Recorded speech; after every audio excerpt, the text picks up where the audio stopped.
Hello, everyone, and peace of the Lord to all of you. Please invite your friends. And if you are a Muslim, don't hesitate to join us as soon we open our Skype. You can call us and you can get us busted. Before we start, we have a Muhammadan in the chat, and he is so sure that Jesus is not God. And then he said that Jesus, he eat. We ask him, do Allah eat? Hey, Muslims, do Allah eat? No. Do Allah sleep? No. And then I asked him, do Allah breathe? What was the answer?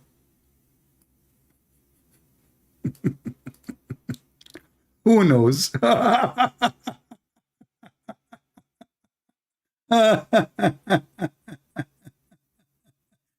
So Nasim, your God Allah, he throw things outside, but he don't take anything inside. What the heck was this God?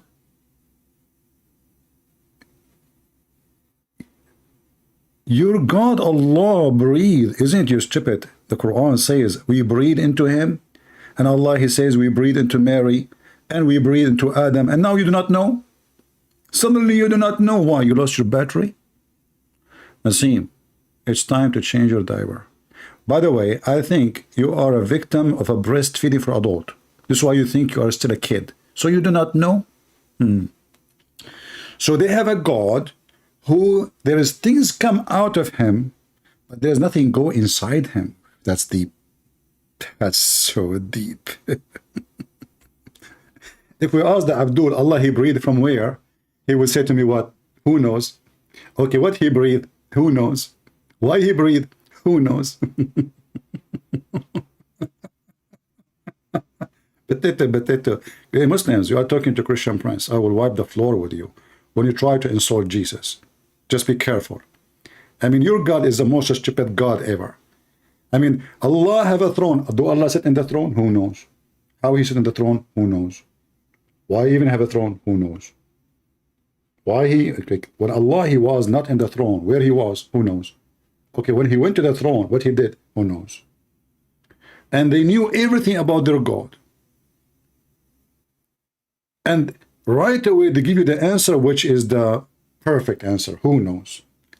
In the best scenario, they say to you, Allah knows best. Now let us go to our topic today. It's about puppies and dogs. You know, Islam is a very truthful religion, and we will prove it to you in a very easy way. Why Islam must be from the true God, Allah. Listen carefully. Dog as a pet or for security reasons. As a pet, it is totally prohibited. The Prophet said, alayhi salatu wasalam, that angels do not enter a house where there's a portrait, a statue, or a dog. And the angel of Allah, who have 600 wings, and he covered the horizon, brother. He cannot enter a house if there is a dog.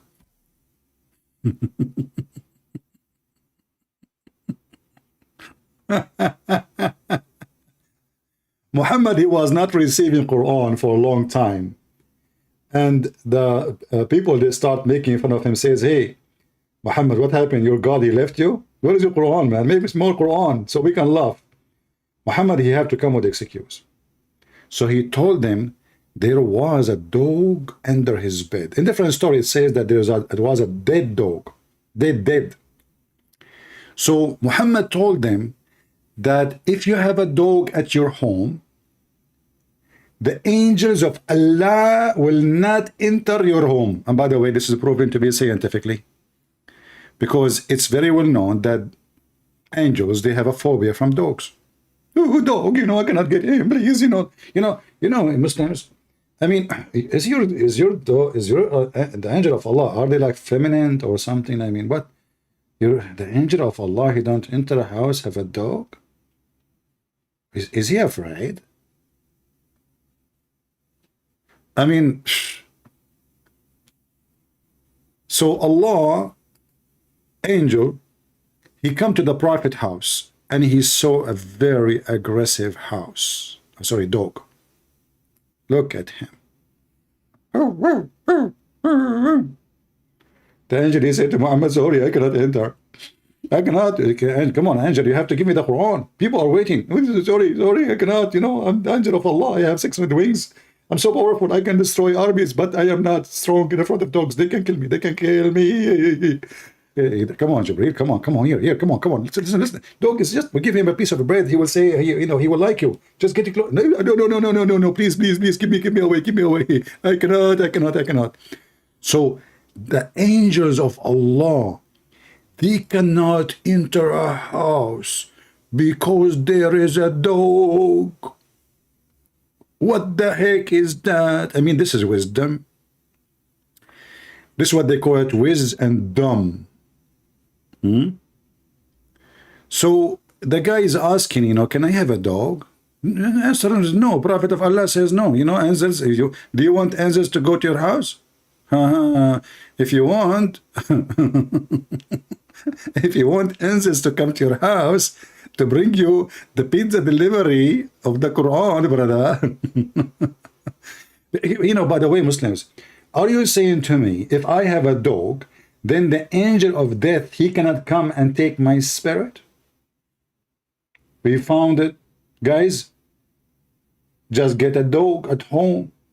The angel of death, he will never get close to someone he have a dog. Listen carefully. Isn't it there a prophet, he says, angels will never enter a house has dogs? We heard it, right? I mean, if you do not hear it, we can play the game. It is totally prohibited. The Prophet said, alayhi salatu wasalam, that angels do not enter a house where there's a portrait, a statue, or a dog. Supposedly Muhammad is not a pagan. They have the black stone, they kiss it, they lick it, it's in the shape of a vagina, but he's against the statues, brother. Listen carefully. So listen. So now, according to the stupid Muhammad, if you have a dog, the angel of death, he cannot come to your house. He cannot. He can't even get close to your house. You can live forever. Tell us more, brother. More wisdom. And he said that whoever keeps a dog other than a dog of a shepherd dog or a dog for hunting or guarding, then each day out of his own good deeds, Allah will erase and deduct the weight of Mount Uhud of good deeds.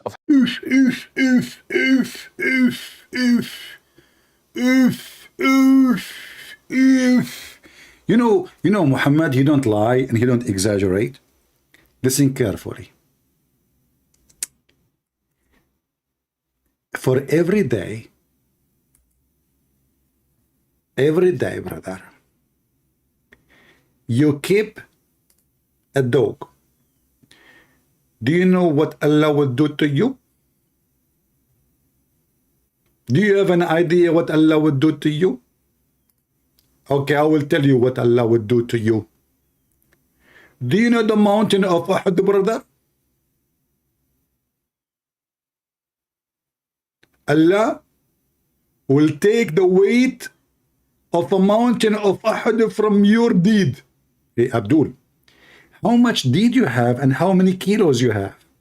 He will take the weight of a mountain in Mecca from your deed because you had a dog. Brother, don't you think this is a true story? So this is the Mount of Uhud. Let me show it to you. In the Medina al-Munawwara. Brother. So now because you have a dog, brother, Allah will take equal weight from your deeds every day, what is equal to the weight of Ahad. Okay, Muslims, how many kilos during your lifetime of deed you do have? I mean, do you know how many billion tons those rocks, you know, it's a mountain. So for every day, Allah will take from your deed, like today you wake up in the morning, Allah take the weight of mountain of Ahad from his deed. The angels, they start shuffling. No,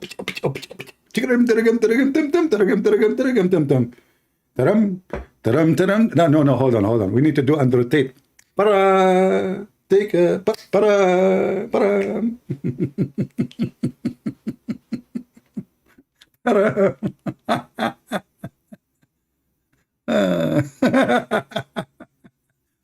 You see how easy to fool those people? They believe it. Imagine in the year 2023, there is people that think that their God,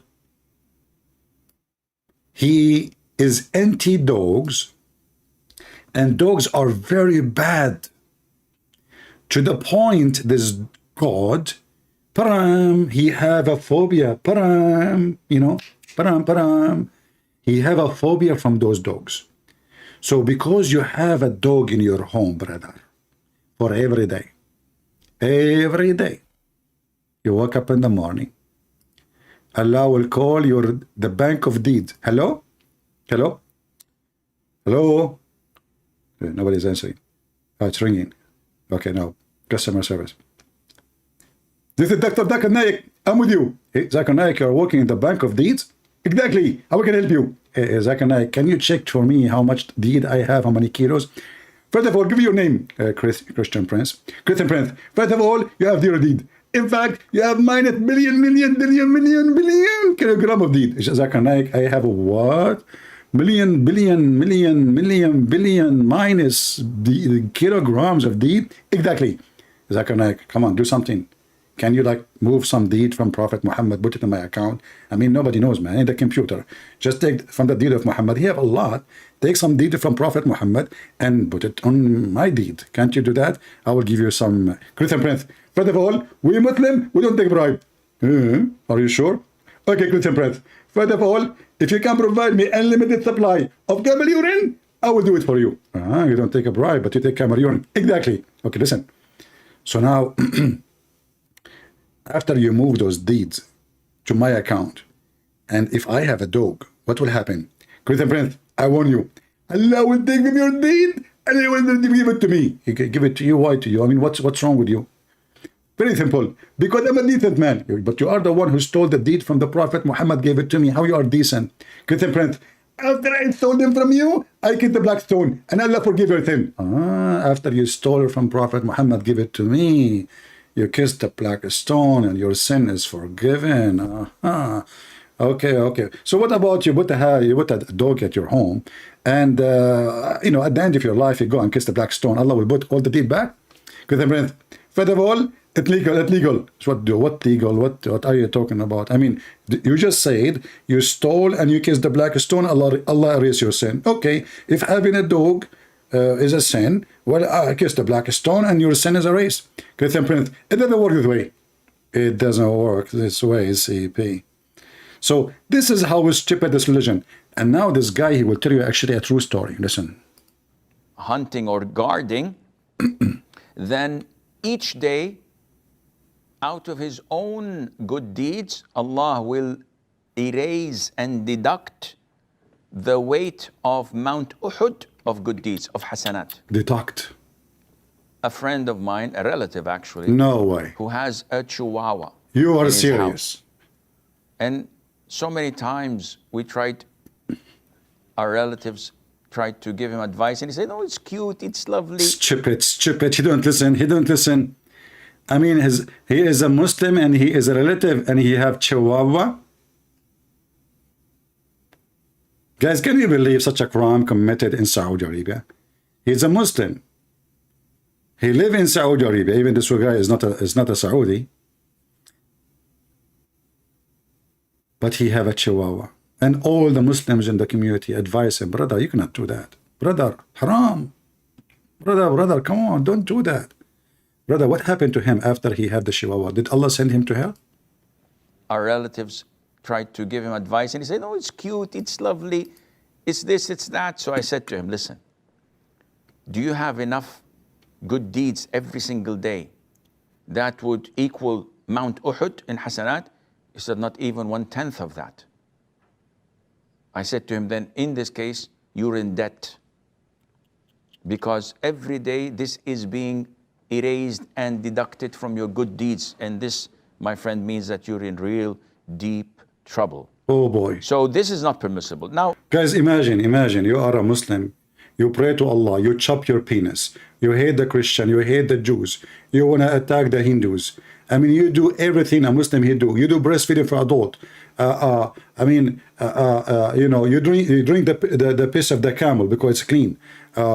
You jump in water, have dead dogs and women blood from period. And you are waiting for Allah promise to make your penis endless. And now you find what? You lost all of this. And the virgins are not waiting no more. Just because you have a chihuahua? Do you see what a chihuahua can do to you? Chihuahua. Chihuahua. Brother, this person was going to heaven directly. Now, Allah will send him for 70,000 year penalty in the island of Chihuahua to be Chihuahua. So the angel Jibreel will not enter your house because you have a Chihuahua. This person now, he lost his salvation because he have a Chihuahua. Any Muslim can tell us what this drama is about? Any Muhammadan can tell us why, for the sake of the shin of Allah, if you have a Chihuahua, you are going to go to hell. So you are not going to go to hell for having sex with the children in the age of Aisha. You are not going to go to hell because you go to the house of your own son like Muhammad and you flirt with the wife. Married women, not separated or divorced, no. She is in the house of the husband, which is the son of Muhammad. Killing a husband, a father, a brother of a woman and taking her from her family when she is a bride in the night of her wedding. Raping her, you will not go to hell. But brother, if you have a Chihuahua,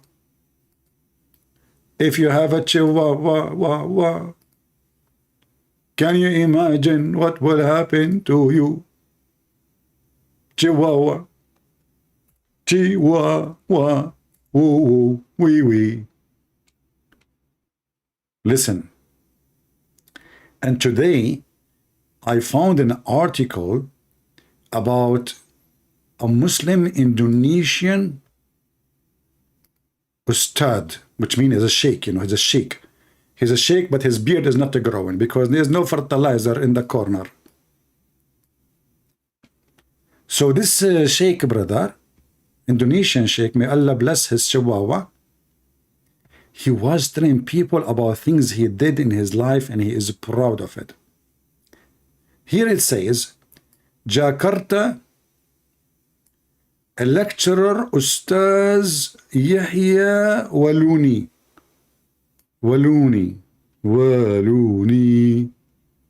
stated that he had an accidental hit. He hit a dog. Anyway, if you read the story, what I understand, that he hit the dog in purpose, not only like it was an accident and he enjoyed it and he loved it. And people, they start getting upset. I mean, why you are saying that? Why you are making Islam look bad? Why you are, you know, your prophet, he ordered to kill all the dogs.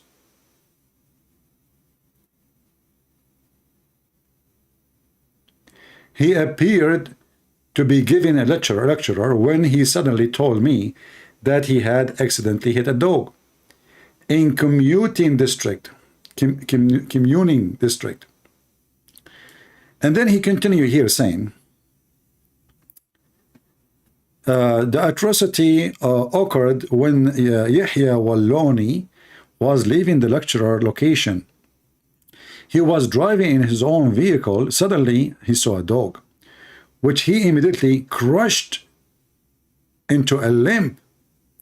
Yahya Waloni reasoned that he hit the dog because it was unclean.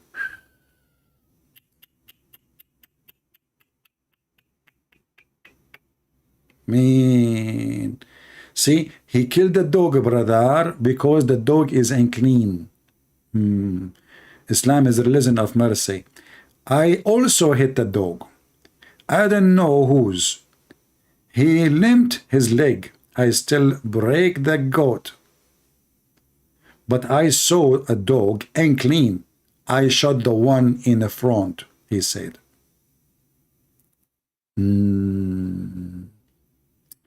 What a hero. I mean, you are the man. You are a hero. You are, man, you are the best of mankind. You are like your prophet.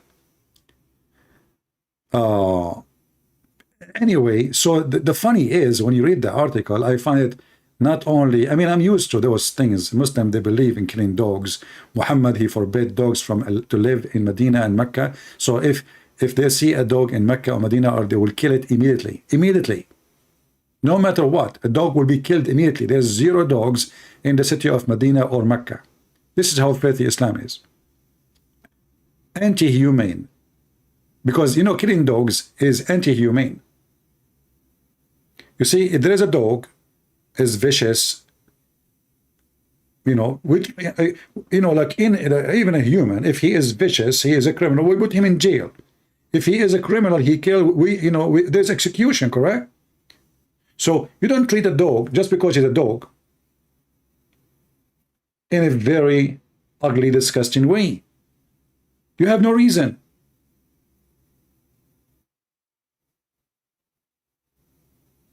Human being will be treated bad only when he is a bad person. And if he is extremely bad, which means he killed, he might be executed. This is the same case for a dog. And I'm not saying that dog is equal to the human, no. But where is your ethic? Why you want to kill a dog? Poor dog, why you want to kill him? But because Muhammad, he has a phobia and he is a filthy creature. You see, dogs, they can sense your evil. And obviously, dogs, they sense the evil of Muhammad. If you go down in this article, you will see that they are speaking about what Muhammad said. Rasulullah told that dog saw the well and almost died of thirst. A prostitute from the house of Israel, Muhammad making up a story now, saw him. He put away a prostitute, he put away, he's a prostitute. Oh, okay. His shoes, there is no prostitute, this is always a fabrication anyway. And filled it with water and gave it to the dog. And this person will go to heaven. Okay, sound nice. I mean, you give water to the dog. But the same man, he said, kill the dogs. All the dogs. When the people, they start complaining because they need them for guardian for their sheep and their cattle, Muhammad, he says, okay, I will make an exception. And here you will see they are saying they are giving you all reasons why dogs are bad, you know, like all why dogs are really hated by Prophet Muhammad. Another good character of a dog, that he always stares at people, who stares at it until the person gives. So here in this article, those who don't like what this guy is saying, so they are saying, I mean, this is not fair. I mean, why? I mean, the dog, he can be good for you. Why you are saying that? But then you will see here something very funny.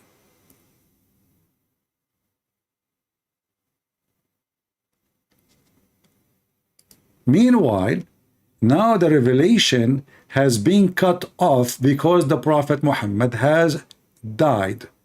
This means, oh, let's go back, sorry. I think I missed it. Then what about the famous hadith from Al-Bukhari, history, which state that angels will not enter a house with dogs? Ibn Karish explained, according to some scholars, the angels referred to here is the angels carrying revelation, namely Jibreel. Meanwhile, now the revelation has been cut off because the Prophet Muhammad has died. This is mean that for now, angels can enter any one house with a dog in it. You see, now the Muslims are fabricating reasoning. Muhammad, he said, any one of you, he have a dog. He didn't say only me. Do you see how they manipulate their religion? Those are the one who wrote the articles. Obviously, they like dogs. And they want to have dogs. And they do not know how to fight Islam because simply everything in this cult, in this garbage gang cult, is what Muhammad say. Muhammad says so, nobody dare to discuss why. So now they are saying, they give excuse saying, well, Muhammad, he died, and now the angel who was afraid of dogs, he's not coming here no more because he gave revelation. But if we go in the hadith, we will find the following. Just to show you how they lie to you, Abdul. All of you are a bunch of liars, the one who is against and the one who is with. The one who is with, he is fabricating reasoning. And the one who is with, he is just an idiot, believe in something without reasoning. If we go in the hadith, let us see. We will, you know, actually, we just showed you the guy in the TV. He was saying that about if you have a dog, Allah will erase your deeds. This was for everybody, not for Muhammad. Nobody can have dogs. Period. This is not about Muhammad. And this is a very sahih, very authentic, as you see. This is Al-Bukhari and this is Muslim. Al-Bukhari and Muslims is the most authentic books in Islam. However, nobody have them, just to let you know. What they have today is somebody claiming that somebody heard Al-Bukhari saying that. And Al-Bukhari is even a person, he has never been exist in the time of Muhammad. He is not even an Arab. All the religion of Islam is based in someone is coming from Persia. Al-Bukhari said. So as you see, those are very authentic. And this has nothing to do if Muhammad is alive or not. Anyone, he have a dog, Allah will erase his sin. And this is Muhammad he made. In the beginning, he ordered to kill all the dogs. All the dogs, with no exception. If we go here, we will find the following.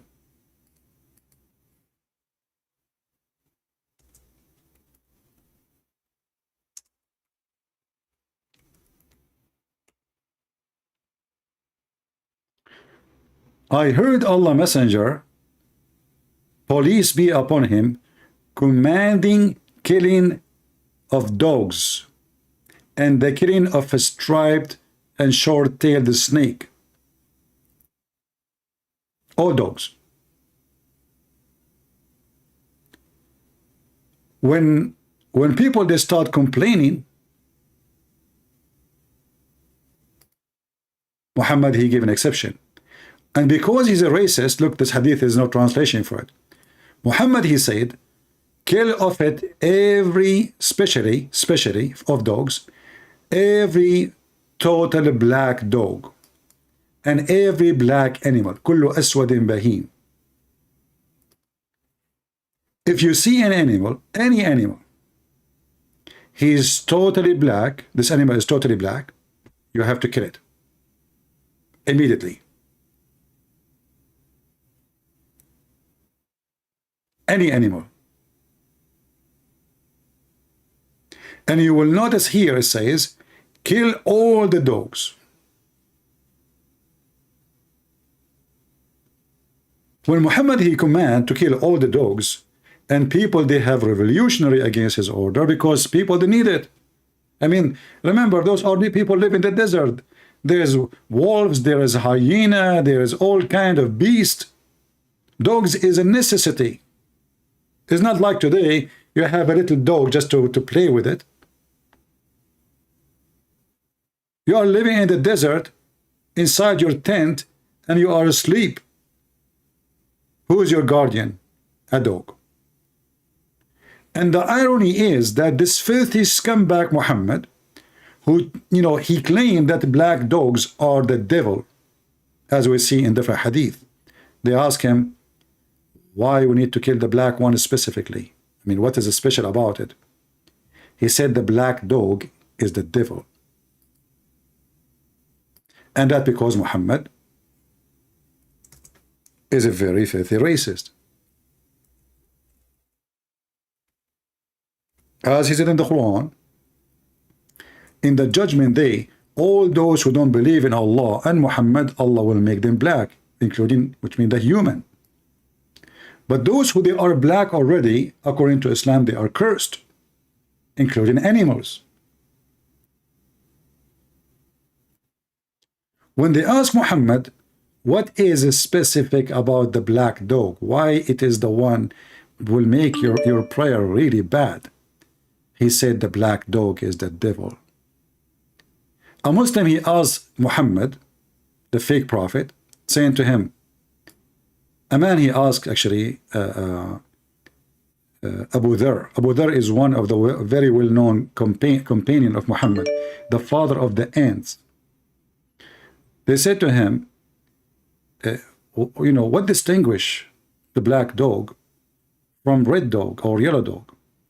He said, O son of my brother, I asked the messenger of Allah as you are asking me. He said, the black dog is a devil. Somebody trying to call. Let us see.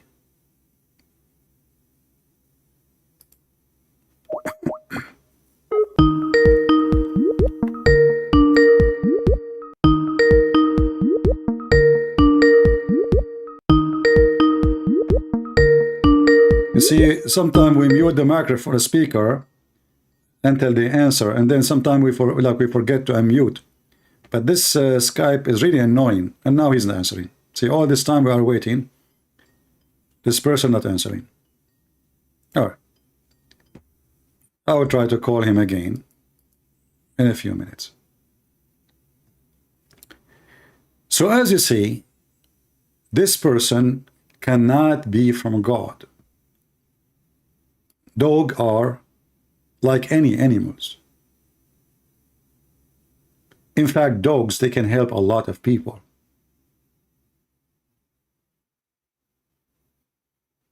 There's many elderly people, they find a nice companion with a dog. Their kids, they grow and they are sitting alone and there's nobody. A dog, he will be a friend. Why this hate for a poor animal who did nothing to you? Because Muhammad is satanic. Dogs, they can sense your bad energy. So obviously Muhammad, wherever he go, dogs go crazy when they see him, for he's the devil inside him. Let us see. I will call him again.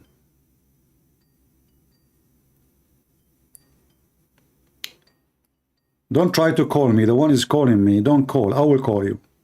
Hello? Mute YouTube, please. Mute YouTube. One second. I didn't.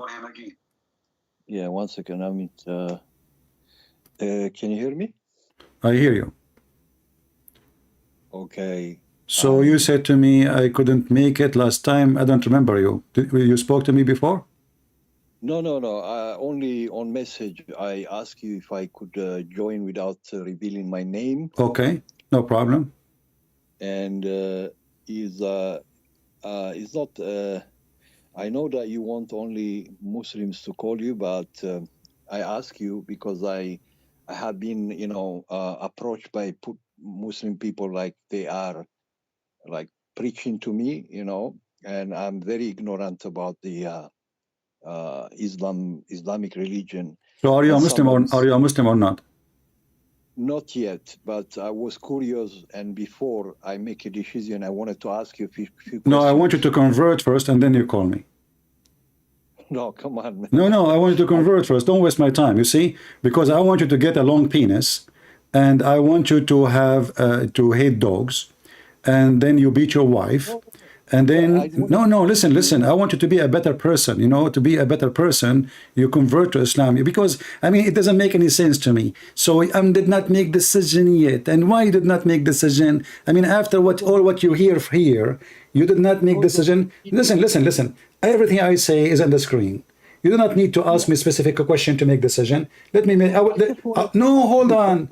You convert to Islam first. Allah will increase the size of your penis. You call me. You say to me, Christian Prince, Allah made my penis endless. Then I will shorten it for you. Don't be like that, man. Don't be like that. Because you are not being mature. What do you mean I did not make decision yet? So all the garbage I'm showing you in the screen, and that did not give you the reason to say yes or no? I'm thanking you. That's why I'm thanking you. You know, since I've been following you, not live, but I watched your video. I even listened more than 7-8 hours of your videos. Okay, so what do you want now? What I can help you? You open my eyes. I just want to, you know, there is this guy. He always beats me with this reasoning. Okay. What is the reason? Give me the strong one. Okay, this reasoning he have, because I'm from a Catholic background, okay, and he keeps saying to me that you know, you are not obeying God, because as a Catholic you pray to the mother of Jesus, you pray to the angels. Do you know the prayer the Catholic they say, the one he called it to mother of Jesus? Yes, I do. Perfect. Okay, can you say it? Can you say it to me? I'm actually I know in Italian. Can I tell it in Italian? Okay, tell it in Italian. You know, bambino, go ahead. In Italian is Ave Maria. Piena Okay, di grazia. stop. Okay, stop. You just said that you are asking Maria to pray for you. Yeah. So you are not praying to Maria. You are asking Maria, pray for me. So Maria is not the God. So if I say to you right now, pray for me, my brother. So all what I did, replace Maria by you. So I asked you to pray for me. You pray for me. I pray for you.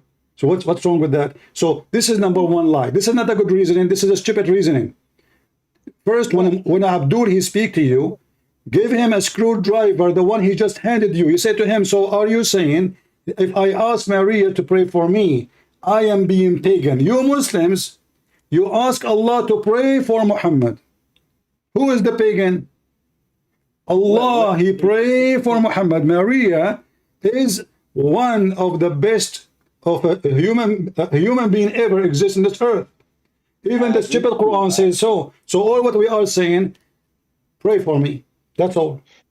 The argument, I know that is a tricky argument that he used to, you know, like, but he came to me, you know, like, you know, as an expert with my Bible, because I'm not very good on their side, and so I learn a lot from you.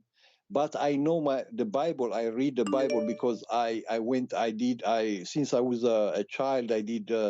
You know, well, for many years I didn't okay, practice. so no problem. No need to explain to me. So now, this is the first reason. It is stupid. In fact, they are the one who Muhammad, he intercede for them. Muhammad, in the Quran, the Muslim, they say in the Hadith too, that Muhammad is the only one who intercede for them. So if this is a problem, then they should not follow Muhammad. Well, that's right. But can you show me in the if he's okay with you, if you have time? I know it's a different topic, but that would be good for me to show him and say that, look, you know, you pray to Muhammad, for example. I don't know how I could research it, to be honest. But if you have time, maybe I can even you know, just tell him the name of the how do you call it, surah or something, if you have it in your hand. We have tons of places where Allah and the angels, they pray for Muhammad, as an example. Okay. And that make Muhammad the center of the earth or the universe. Right. Well, okay. And the other argument is... Hold on, let me show you. Ask me for reference, let me show it to you. Okay. Inna Allah wa malaikatahu yusalluna ala nabi, chapter 33, verse number 56. Allah and the angels, they are praying to Muhammad. The Muslim translation says blessing. That's false. The word salah is salah. Salah mean You pray. So Allah and His angels and all the believers are asked to pray and to salute Muhammad. So Muhammad is the center of the universe. We Christians, we don't ask God to pray for Mary. Why? Because Mary is the blessed Mary. So if you are blessed already, you do not need somebody to bless you anymore, because you are blessed by God Himself. Muhammad, obviously, he is not blessed. So Muhammad is trying to get himself in a better place. He knew he is guilty. So he's asking the Muslim to pray for Allah, asking him to bless him, according to the translation. But the hadith, the Arabic word says, Inna Allah wa malaikatahu yusalluna ala nabi. Allah and His angels are praying on the Prophet. And here you will notice the pagan Muhammadan, they believe that Allah and the angels, they are doing the same act, which means both they can bless. Huh? There is nothing in the Bible where God, the Father, prays for anyone, right? You see, pray, my friend. The word pray, the word pray. Like the Son, He prayed to the Father. The Messiah, He prayed to the Father. But the prayer between the Son and the Father, this is the way the Holy God, He converse, He speak. It's a prayer. Or prayer mean is a holy talk. Holy talk. If a human being, he is praying to his God, then he is making a holy supplication, which means something clean, something pure. He's not asking for something bad. So from his heart, that's why it's called prayer. Otherwise, it's just a conversation anyway. You are converse with God, asking Him for something. That's prayer. So it's a conversation. But because you are speaking to God, and you are asking for something, that is a supplication between the one who created you and the one who is created. In the case of a Christianity, the Son, He prayed to the Father, for this is the Father and the Son, this is how they talk. But in Islam, how Allah pray, and He pray to who? Do Allah have a son, his name is Muhammad? And do Muhammad pray to Allah because he's the Father, and the Father, He prayed to Muhammad because he's a son? So they don't have Trinity. And it should not work this way. It should be only Muhammad praying to Allah. Because Muhammad is just a normal human being according to Muslims. He is not the Son of God. Otherwise, and even if He's the Son of God, why God want to pray on Him? Yeah, it should be Muhammad praying to God, right? Exactly. Because praying is also worshiping, right? When you pray, some is worshiping. Obviously, like you said, if you ask somebody to pray for you, you're not worshiping him, but you are just asking him to be like an intermediate, right, between you and God. Exactly. And the Muslim, they do that. You know, every day asking Muhammad to be the one who will be between them in the day of judgment, between them and Allah. And Muhammad, he mentioned that in many hadith, is speaking about himself as being the mediator between them and God. Same time, Muhammad isn't qualified to be that, to do that, because Muhammad is a sinner man. The Quran say clearly that Muhammad is a very, very filthy sinner man, to the point Allah Himself cannot forgive him. So Allah, he pray to other Allah, asking the other Allah to forgive Muhammad. And we do not know if the other Allah will forgive Muhammad or not. If you go to chapter 48, verse number 2, it says that Allah may forgive your sins of the past and the future. Muhammad, he is his God trying to get him a license for sin in the past and the future. And the Muslim, they lie. They say that the Catholic believe that the Pope, he will give you forgiveness of sin of document for the past and the future. The fact, this is in Islam only. This is only in Islam. It's in front of you. And not only that, this is a proof. This is hold on. This is a proof that Muhammad is a sinner. This is number one. Number two, Mary is not. Why? Because Muhammad in the Quran himself, he said that Mary, she was designated to be pure for Allah. This is why Shaitan cannot touch Mary, neither he can touch her son. Why? Because she have the protection of God. Muhammad, he don't have that. Muhammad, he said, every human being when he is born, shaitan, he touch him, except Mary and her son. So Muhammad, he cannot be the one who intercede. For number one, obviously he is a sinner. And why a sinner can intercede for a sinner? We are sinners. He's no better than me. In fact, Muhammad is way worse than me. All the sin I did in my life is not equal to, 5-minute sin of this filthy man. Now, go ahead. What do you want to say? Yeah, in fact, you remind me about this very important thing you just said. The Islam, that's why I realized that Jesus cannot be from God, because when you were speaking last time about the Prophet Al-Qadir who killed a child. I mean, Muhammad, he cannot be from God. Muhammad. Yeah. Yeah, okay. No, exactly. No, I mean, the child that he was killed. Yeah, Al-Khadr, he killed that child. Yeah, okay. He killed a child because he said he was predestinated to be evil. Exactly. And he would have took a stray. How do you say? Sorry, my English is not very good. He will cause his parents trouble, and he will be a kafir. Yeah. Yeah. So that's what I was shocked. I said that's crazy. If God have already predestinated, to predestinated us to be some of us sinners, some of us non-sinners, then what's the point of Judgment Day? You know what I'm saying? Yeah. What's the point of the prophets? What's the point of the Quran or of the Bible? If we are already programmed, like we are like robots, like we don't have free will. And yeah, exactly.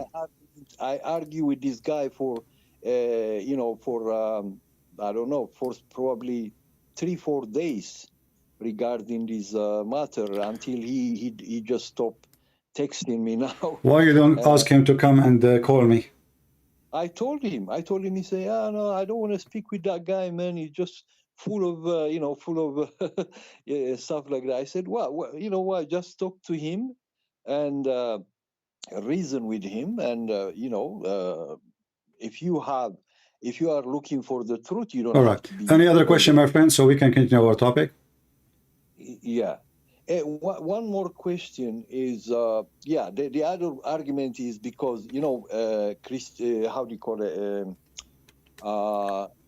We as Catholics, we have, the statue of Mary. My friend, when you call me, never say I am a Catholic or Protestant or Orthodox. I don't care. Anyway, no. Yeah, you have a statues, okay? You have a statues, and I say this is wrong. This is okay. Before you continue, listen. Yeah. Having a statues is wrong. Having a statues is wrong. It's against the Bible. It's not biblical. God, he says, don't make images for what is up in heaven or down on earth. Period. So, but that will not make you not a Christian, but that will make you not understanding the Bible and not following a very important thing by the command of God. This is not right. This is not right, my friend. You being a Catholic, if we make a statues for the sake of art, no problem. If we make a picture for the state of art, or let us say in the old days they used to make a mosaic, which is preserve history of the church. That's amazing, beautiful. But not to touch, not to kiss, not to pray in front of. However, the Muhammadan who says to you, this is wrong, he himself, he forgot that his stupid God, he have statues. Isn't it the Quran says that Allah, he ordered Prophet Solomon to build synagogue with statues? The Abdul, they do not know their book, or maybe they knew, but he is trying to fool you. In chapter 34, verse number 13, you will see that Allah, he commanded his prophet, and here you see the word tamathil is gone from the translation. Look at the Muslims' hypocrisy and false translation. The word tamathil, which we see here in Arabic, which means statues, is taken off from the English. But if we change the translator, we will try changing the translator until we find one have little decency. And if we get lucky, we will find the one who have decency saying statues. Here we go. We change the translator. It says here, place of worship, statues. You see it? So if having statues is wrong for you, how come Allah, and remember, having statues is not a command from God in Christianity. Having statues in Islam is a command from Allah. Right. I told him about the statue. I said, we don't worship them. They are just a reminder, I like, know Catholic don't worship them. I know that. yeah. But it is not why we need it anyway. I mean, what for? What for? What No, for? We do not because we do what not need. he sent me pictures on my WhatsApp, Yeah. a lot of pictures of like the Pope kissing the statue of Mary, kissing the baby Jesus, and stuff like that. Okay. Well, the answer is very simple. People, they do. This is a kind of tradition, and this is foolish behavior. Have nothing to do with God, and have nothing to do with even paganism. Why? Because if he is worshiping, everybody knows that this is just statues. No, everybody knows. The Catholic, all of them, they knew it's a stone. You can break it, you can throw it, you can dump it, you can do whatever you want with it, and you can curve it again, and you can make the same statues as statues of Muhammad if you want. So we know that this is false reasoning. However, this is not teaching of Christianity. People, they do wrong, and when people do wrong, this is their wrong. But the Bible is our judge. Make no image for what is up in heaven or down in earth. The God command, dot, at the end of the line. There's no more to say, there's no more to refuse or to discuss. Either you accept or you don't accept. So Muhammadan, as we show you here, this is the command of Allah, commanding Solomon to build synagogue full of statues. And if you ask the Muslims, the scholars, those statues for who, they will say to you, those are statues for prophets of God. Prophets of God. So in the synagogue of Solomon, he have statues of a human being who they are prophets by the command of Allah. So if a Muhammadan is against statues, then he should go and burn his Quran. Anything else, my friend? Yeah. The paradox of this we have just discussed is when and when you tell them about the Kaaba, how do you call it, Kaaba stone, the black stone, because they go to kiss the stone and stuff like that.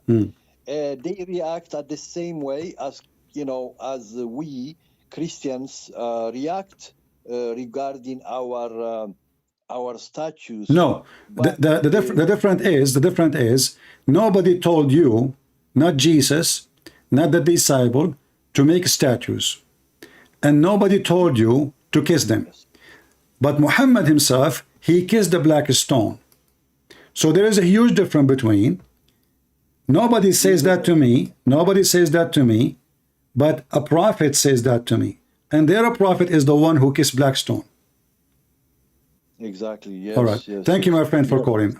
Thank you very much for your help, because you open up my mind for in general to know as well. Don't forget to convert to Islam, and that will make your pizza halal. No, brother, you have to take this a compliment. I am thanking you for my life, because Islam, I realize that your videos, they are opening people like us, because you think what they make you believe is that Islam is the same God, we worship the same God, and they come at you like that nicely, friendly, but they never tell you the things that you are telling us on YouTube, brother. So thank you for that. God bless you for your work. Keep doing that, and we will help you wherever we can, financially or by sharing your video, by supporting you. So you can donate a pizza before you finish. No problem. We take pizza. Take care, brother. Take care. God bless. Take care. Thank you very much. Right. God bless you. Thank you. Bye. Hey, Tony. Prophet Muhammad is here trying to convert you, Tony. Yeah, Tony. What do you think about Prophet Muhammad, Tony? Well, Prophet Muhammad will make my penis and the Waloni.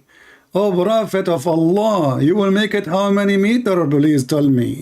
I mean, how in the world anyone will think about Islam for a second? This is the most stupid garbage cult ever. Who's next? Let's see who's next. Oh boy.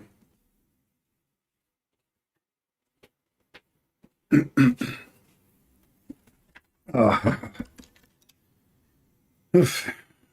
Let us see. Next in the line. Okay.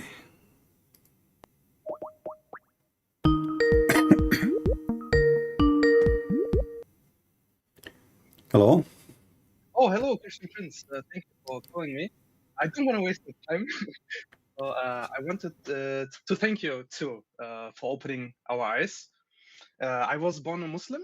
I have a Turkish background, Okay. and I was born in Germany. So when I was like 4 years old, my parents sent me to the mosque to learn Arabic. And with 14, 15, I didn't know what I'm reading, right? Mm-hmm. So I bought the German Quran. And when I understood like where ISIS comes from, Boko Haram comes from, I slowly understood that they do everything what Muhammad did. So this opened my eyes. Yeah. Did you read my book in German? No, but there is a German guy who comments your book. So I'm just on Amazon. I might really get Yeah. it. You mean Amir, right? Yes. Amir. Yeah. I did actually. I did meet Amir a few years ago. I went to Germany. Oh. Yeah, I did meet him in person. Actually, we did live together when I was in Germany. Oh, this is really cool. Amir is really, really good. So Yeah. for the German fan base, so he is telling the truth. Yeah. Everything you show, he's showing too. All right. So you decided to leave Islam like how long ago? I left Islam in 2012 or 2013. Okay. But after some incidents in my life, I didn't believe in God. So I was like, okay, there must be a God. But, life was really hard, very tough for me. So I was like angry, like, how is there a God when I'm living hell? So in 2011, 2021, sorry, 2 years ago, I prayed to Jesus for the first time in my life. So I was Wonderful. like, if you exist, show me something, show me a sign. So many months after this, I suddenly woke up at 2:13 a.m. and there was like a feeling of light, feeling of love in me. I thought I can't bear this energy. It was so much positive energy. I was like, I can't bear it. And then like few weeks ago, I really understood that it was Jesus. Yeah, that's wonderful, my friend. Thank you a lot. So what about your family? Are you the only one who left Islam, or what about the family? Yes, I'm the only one, so they don't really know my decision I made.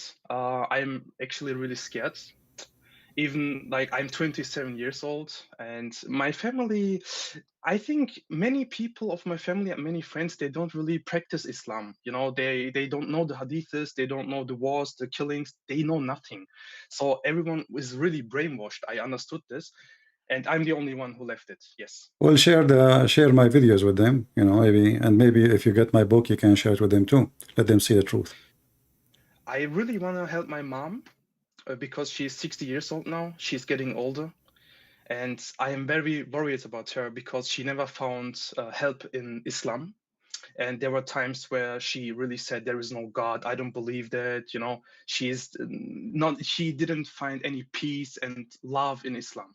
So your For sure, book, Islam is not really good. how you can find something in a place doesn't have it. Islam is not religion of peace. Even they lie when they say Islam mean peace. Islam mean the opposite of peace. Shalom is the word. Salam is the word peace. Islam is the opposite of peace. Like in English, you say known and unknown. So Islam will make it the opposite, which means you surrender by sword, not submission as they lie and they say Islam means submission. That is far away from the truth. Not a single place in anywhere. The word in Arabic, Islam, means submission. It means surrender. Even the Quran says when Allah supposedly, Aka Muhammad, is speaking about the Arab, saying to them, don't say we believe. Say we surrender. What the word surrender is? Aslamna, which means we become Muslims. So you will find that in the Quran, mention it so clear that the word Islam have nothing to do with the word submission. But until now, many Christians, because they are naive, and it doesn't matter how many times you tell them, don't say submission. It's not submission. This is the Quran, chapter 49, verse number 14. It says, the Bedouin says, we believe, say, we have not, but you only say, which means you should say, we have surrender, between two brackets, into Islam, which means the word surrender is Islam. The word surrender is Islam. So this is what Islam means. Islam is you surrendering yourself, not questioning, and not believing. As you see the verse, that he is saying to them, don't say believe, you don't believe. The verse is so clear. Don't say we believe, you believe not. And even faith never enter your heart. But you should say we are Muslims. So a Muslim is not a believer. A Muslim who is surrendered to the army of Muhammad because he's a coward. Wow, really good explanation. Really, really good. Yeah. It's insane because many people say Islam means like peace and, you know, everything's love and stuff. But yeah, so you just have to get your blindfolds on and you just have to be a robot, you know, just follow Exactly. Even dogs, they can say no. A Muslim, he cannot. I'm telling you, a dog, he can choose what to eat, what not to eat. A Muslim, he cannot even choose what to eat. He cannot choose what language he want to speak. He cannot choose which language he want to pray to his God. He cannot choose what the clothes he can wear. He cannot choose if he can hear music or not. He cannot choose if he can have a song or not. He cannot choose to play chess. He cannot choose anything. I mean, what he can choose. A Muslim is literally a slave of Muhammad, not of God. This mentally ill man, Muhammad, he controlled their life. Even they are proud that the Prophet, he taught them how to do shit. Can you believe it? They are proud about it, as they are. Before Islam, Arab do not know how to do shit. Maybe before Muhammad, the Arab used to shit upside down. So they sleep in their belly and they shit. And Muhammad is the one who came to them and he told them how to sit and how to wipe your ass. And how he wipe his ass, he used 3 rocks.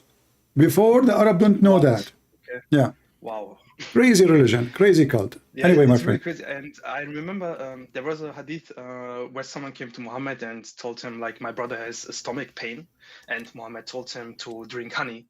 And he came back like 2 times or 3 times. And at the end, he said, like, your stomach is a liar, you know? Yes, and because he got the man. Yeah, he got angry because the guy is not recovering. And now he felt like the guy accusing him that he's a false prophet. So he told him, your stomach is lying and Allah told the truth. You know? Wow. Imagine this is happening to Jesus. You know, imagine Jesus, he said, go and you are healed. And then the guy come back to Jesus, says, you know what? I'm not healed, Jesus. Hello. You know? And Jesus said to him, okay, go. You are healed again. You are healed. Okay. And then he come back and he said, I'm not healed, man. I'm just more sick now. He said, like, I told you, go, you're healed. And he came back again and Isa, he said to him, you are not healed. Your stomach is lying to you. And Allah told the truth. Yeah. Oh, man, this is so crazy. And I remember the man didn't come back to Muhammad, and I think Muhammad told the people, "Look, he is cured. You know, he's everything is fine. This is why he doesn't come back." Man, and this is in the hadith. Brother, you know? This is in the hadith. They claim he never come back, mostly because he's dead. You know, the guy, his brother is dead, and this is the story for Muhammad. Okay. You know, so he gave him and he drank it and he cured. You know, this is what they claim, he cured. But the fact, the guy, he keep coming and he will never dare to come again because they will kill him. The guy, he just accused him that his stomach is lying. What kind of a doctor this doctor is? I mean, imagine your doctor saying to you, your stomach is lying and Allah told the truth, okay? Yeah. Yeah, now go. All right, my friend. Shakuzal for your call. And God bless you. All right. You too, man. Thank you a lot. Take care. Happy for you. Take care. Yes, thank you. All right. Let us take the next.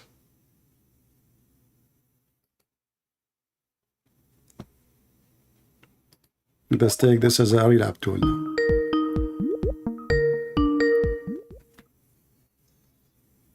Yes, Abdul. Are you with me? Abu Batata. Abu Batata, huh? Okay, hold on. Okay, what Abu mean? What Abu mean? Brother, you've been lying a lot What today. what Abu mean? What Abu mean? How many times I told you? How many times I told you? Anything you say to me when you start, we will start with. So Brother, what Abu mean? What Abu mean? brother, you're lying a lot Don't kill today. me. Don't tell me, brother. You said Abu Batata. What Abu mean? Abu Batata. That's you. What Abu mean? What Abu Huraira mean? The father of the cats. What kind of a prophet companion he have? One of them is the father of the cats. The other one is the father of the ants. You've been lying today a Listen, lot. when the Muslim I got they you on say, 4 lies. when the I got Muslim you they on 4 say, lies when right the now. Muslim they say Abu Huraira. I got you on Is 4 it lies is right it now. is it true that Huraira is a word mean cat? So how you Muslim become the father of cats? Why not the father of dogs? How are you the father of potatoes? I don't know. You tell me. You just gave me a name. I do not know. You never heard of it. But the one is a potato. Is you? Let us No. discuss this. Let us discuss this. You're What is lying potato? a lot right now. What is potato in your dictionary as a Muslim? What is the word potato is? Potato. But What does Islam mean in Arabic? Potato is something you put. It's a plant. You put it in the ground. Whatever the shape around. There is a rock. Will have a belly. There's no rocks. Will be more smooth. So you're a potato. Muhammad, he decide how you will look like. You don't decide how you look like. He No. design Why you you. lying? Okay. Muhammad, he says. Why you gotta lie Muhammad. to do that? Okay, let us go back to the topic then. Muhammad, he said the Listen. black dog is the devil. Why? Go ahead. Why the black dog is the devil? With the two spots in between. Why? No, there's no. It's just that any dog. The black dog is the devil. He didn't say the black dog was a devil. He said the black dog with the 2 spots in between his head That is is evil because that is Abdul potato. That is transformed into Abdul. humans, into animals. That is for a snake. That is for a snake. Abdul potato. You see, you are a No, it's potato. not. This is not about the dog, the 2 dots. This is Brother, for the you're not the snake. smartest person here Now right read now. for me. Read for me. It says that You're you, not the smartest person according to here your right now. prophet, your mother and a donkey and a black dog, they defiled the. Yes, it's the hadith in front of you. Read it. Your guy's funny. mother, and a donkey and a black dog. Brother, They you stay defiled. running. They You stay defiled. running. They defiled the Muslim You do 4 prayer. lies and then you run. Listen, I'm showing it in the screen. It's in the front of us. You're saying I'm lying. I'm not talking about that right now. I'm talking about the 4 lies you just made that I got up. I got Okay, here get me busted with this one. Get me busted with this one about your mother. About your mother. Trick. Your prophet, he said your mother and a dog and a donkey are equal. Read it. That's just you tricking. Jump. A potato. Read it. He said 3 things defile your prayer: a dog, a woman, a donkey. Which one of them is equal to your mother? In case there is not before him an object like the back of his head, a Muslim salah would be cut off by passing of a woman, a donkey, and a black dog. Exactly. So the women is the women. So the women. Okay. Why the women and the dog and the donkey? How the women became equal to a dog? You want to answer, Patata? Let me give you an answer. Go potato. Okay? Go. Because in Islam, if a woman passes by you while you're praying, Yeah. this is a distraction that causes you What to will turn happen? your attention What will away happen? from Allah. What will happen if a woman walk by? What will happen? It takes your distraction away from Allah. You have to go do it again. What do you mean? What do you mean? What will happen? What do you mean? What will happen? A woman, she walk by. You are praying to Allah. What will happen? She walked by. It's a distraction. It's just like if I walk by you when you're praying. So why? So but if okay. So if a man walk by, you are fine. But you know this too. Huh? You know this as well. You're Arab. Okay, so hold on. So a man walk by, the prayer is not disturbed, but you are disturbed. So how come if a woman walk by? You know why? Because we're not gay. We don't. So you are saying that Muslims, when they pray to Allah, their eyes looking for any ass walking by. Okay, hold on. Okay, hold on. So you are saying, okay, hold on. So you are saying Muslims are not gays and they will not be affected if they see a butt of a man in front of them who is. We pray next to. We pray in congregation, men. Okay, here we go. In the back. I have a hadith in the front of me where a Muslim. Shut up. a Muslim, he went to the caliphate. Here we go. You will cry now. You cannot run away. Your caliphate. They come to the. Listen. He come to the caliphate and he said to him, "We have an imam, and he is a gay, and he is tempting us." So the Muslim, you said to me, Muslim, we are not tempted. We are not gay. We are not tempted. Where is this? Where is this? Here we go. The hadith in front of you. Read it. Okay. Uh-huh. The prophet cursed F. I don't know what that. No. What's that word? Now you will see it. Now you will see it. This is the hadith. You have an imam gay in the time of the caliphate, from the time of Muhammad. You're so sad. That's daif. Read it. Okay. You're so sad for trying to bring a daif hadith. This is daif hadith. How you know it's daif? Do you know even what? It just says, it says right there daif. Great daif. Where it says daif? Underneath. Where? You got busted.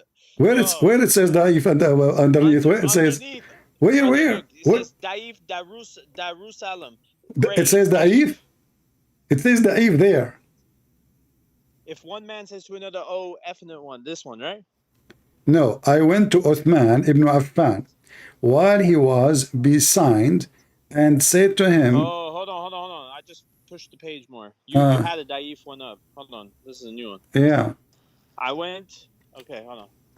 I went to, stop bringing daif hadith up. We know your tricks now. I know, all Muslims are, what I can do, all of you are daif. The Prophet is daif, Allah is daif. Jibreel, he can't even, Jibreel is daif, he can't enter a house, have a dog. Daif Jibreel. Come on, man. Okay, read. Anyway, okay. I went to Uthman bin Affan while he was besieged and said to him, "You are the chief of all Muslims in general, and you see what has befallen you. We are led in the salah by a leader of al-fitan, trials and affliction, and we are afraid of being sinful and following him." Uthman said, "The salah is the best of all deeds. So when the people do good deeds, do the same with them." Lift the screen up. You go down, move your head. Bro, you have your little logo in the way. Try not to look from my knee, side. Move. Okay. Now you see it? Okay, now you see it. Okay. Stop being funny. All right. Okay. No, read loud. I want to hear you. Come on, read it.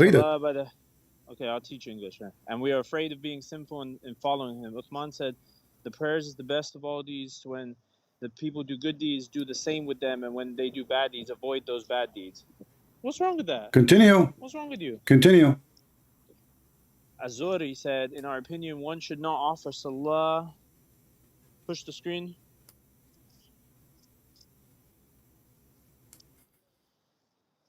Read it. Hold on, I'm moving the screen. There you go. As-salah, the prayers, is the best of all deeds. So when the people do good deeds, do the same with them. Hold on, the screen's not moving. Yeah, you are not moving too. Your brain is not moving. Read it. Here we go. Huska, stupid. All right. The bad deeds, as Zuri said, in our opinion, one should not offer salah behind an person unless there is no alternative. Behind what? Behind what? I don't know how to say that word. You do not know how to say that word. Effeminate. I know what it means. Effeminate. It's a gay. So the guy, the Muslims. Listen, potato. You said you Muslims are not gays, and you are not getting affected by a man walking by. But as you see, this guy is a gay, and all the Muslims behind him, they are tempted by his ass. Listen. First of all, look, it says here. Look, it says here, trial, affliction, etc. All of this happened because you have a gay, bending over in front of you, which means all the people in the mosque, they are homosexual. Otherwise, why in the world they are? So, okay, how the trial will work? How it is a trial affliction?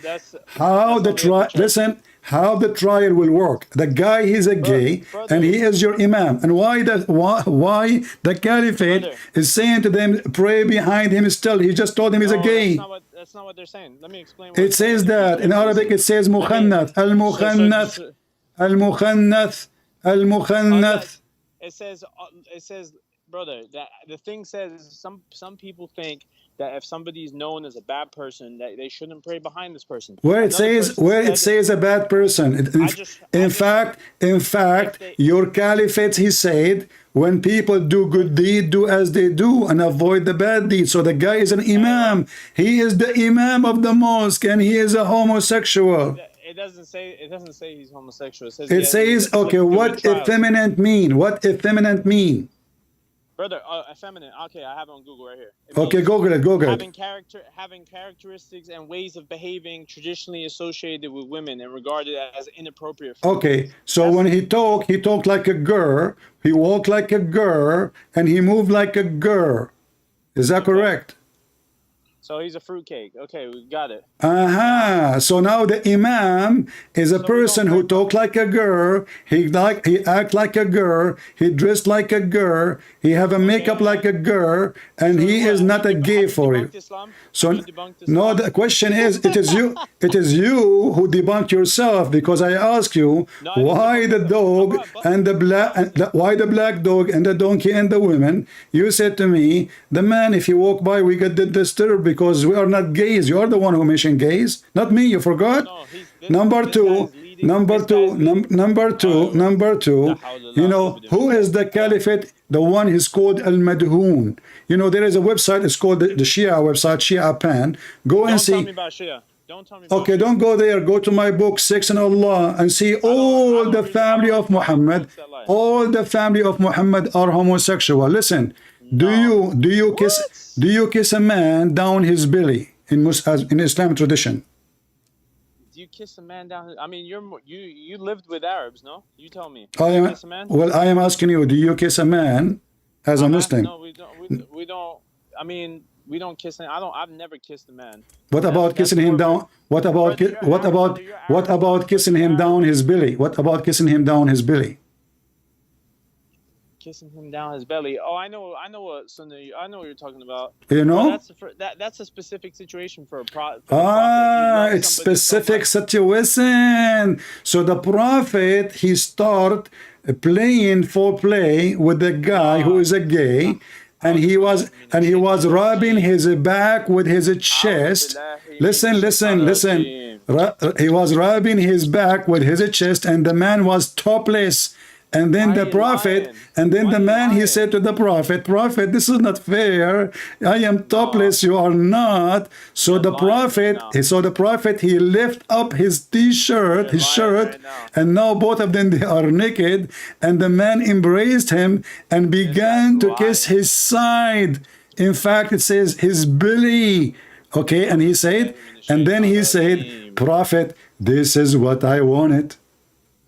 Brother, why you keep... And this is Sahih. Brother, this is Sahih. Come on, bring it up. Sahih. Wearing a shirt, but I'm not. The prophet then raised his shirt, and the man embraced him and began to kiss his side. This is talking about the prophet poked him. This is the story I know. When the prophet, I don't know if he hit him, but he got him, and then the prophet said, if you want to do a retaliation, you can hit me back. This is not you kiss me, I kiss you. What hit me? What hit me? Where is the hit? What are you talking about? Brother, I know this don't tell me, brother. Listen, where is the hit? You are making it as they were fighting. Okay, I'm going to call you Hamara from now. Listen. You want to talk Okay, you want to talk about Hamara? Let us talk about Hamara. Hold on, you just mentioned the word Hamara. I told you before, anything you say to me, any word you use, I will abuse you with it. Listen, Hamara, you're a prophet, he said, take your religion from Hadihi al-Humayra, which means take your religion from the Humayra, Aisha. Your prophet called Aisha Humayra. I can show you the hadith. Show me. Okay, I will show you. Okay. Okay. I will show you. Okay, now answer about this one. Answer about this one. What happened exactly? And I will show you the Humayra. The one that you just brought up now? Yeah. Brother, it's easy. They were talking, right? And the prophet poked the guy in the ribs with a stick. And then he said, you could take retaliation. He said, take retaliation. He said, you were wearing a shirt, but I'm not. So the prophet raised his shirt, and then the man kissed him because he didn't actually want to get a retaliation. He wanted to show him how much he loved him. You know, in Arab culture, in Latin culture, in these cultures, that when you love somebody so much that it's not like a gay thing. You know that. It's not like That's a gang thing, but he was rubbing his chest, naked chest, with He the chest didn't of the rub prophet. his And chest. you're a Stop prophet, adding- and you're a stop adding prophet. stuff. He left up to his t-shirt, his shirt. No. Yes, it says that. And the Brother, guy, he lifted up his shirt he in was retaliation kissing to him the guy. down his belly. He was kissing him. No, he didn't. Are you perverted? Are you perverted? Not kissing. He kissed him once, Where? He kissed him once. He kissed him once, not two, not a three. Began to kiss his Okay, read side. for me. Let us go now to Humayra. You are the one who mentioned the Humayra. Ya Humayra. Ya Humayra. Your prophet was talking to who? Who called her Humayra? Aywa. Who is the Humayra? Bring the hadith. I'm busting you. It's in the This is front of you. busting season. It's in the, Okay, hold it's in the front of you. Come on, let's do it. Who is the Humayra? Your book's selling no copies after. Who is the Humayra? Let me see. Don't bring me Arabic. Put it in English. I thought you know Arabic. Yeah, but I'm But not. how you will understand? I have to show you the word in Arabic. Humayra. In English, I have different word. Oh, why is it a different word?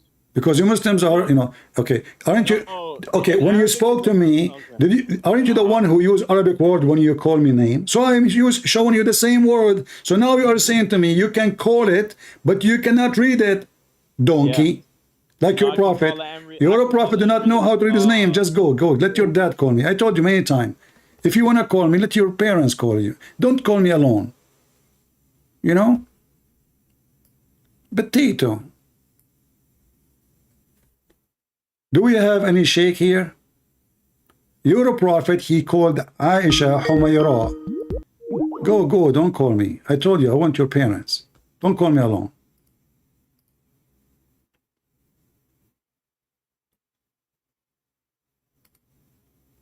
Do you have any Muhammadan? As you see, this is a very stupid religion, if we can call it a religion. Penis, superstition, a false prophet who cannot explain why he cannot make Quran, and now he claimed that it's a dog, and if you have a dog, Allah will punish you, brother, and the dog become the enemy of Allah. And let me give you an advice. Tell me who is your enemy, I will tell you your size. If your enemy is a dog, that means you are a dog too. If your enemy is a lizard, that means you are a lizard too. Those are the enemies of Allah. A lizard, a mice, a dog, and a woman.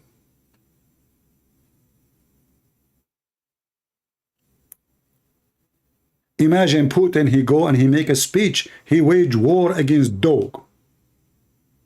Everybody in the world would die laughing at him. Your God, he cannot deliver his revelation because there is a dog under the bed of Muhammad. The Prophet said, alayhi salatu wasalam, that angels do not enter a house where there's a portrait, a statue, or a dog. And he said that whoever keeps a dog other than a dog of a shepherd dog or a dog for hunting or guarding, then each day out of his own good deeds, Allah will erase and deduct the weight of Mount Uhud of good deeds, of hasanat.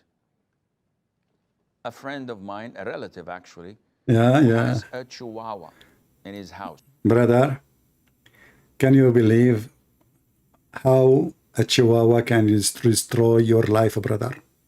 You pray to Allah 5 times a day, brother, and you take shower with dirty dog water. I mean, Muhammad, listen carefully. Muhammad, he prepared himself for ablution. Would water have dead dogs? Dead dogs, not alive dogs. And it's okay. Read it. Muhammad, when he want to pray to his God, what he do? He come to the water, bi'ur bida'a, which means the whale of garbage. That's what bida'a mean. The whale of garbage. Bida'a mean garbage. So he come to the whale of bida'a, which is a whale, which into menstrual clothes, dead dogs, and stinking things were thrown. So how Muhammad now, is the Quran is going to flee from him? Muhammad now is going to pray to Allah. Is Muhammad going to receive inspiration from Allah after he had showered with dead dogs and women of blood from period? What a shampoo, man. This is the best shampoo. By the way, we Arab, when we go to the grocery store, we ask them, do you have shampoo? They say, what is that? Shampoo, shampoo. The one, you know, for your hair.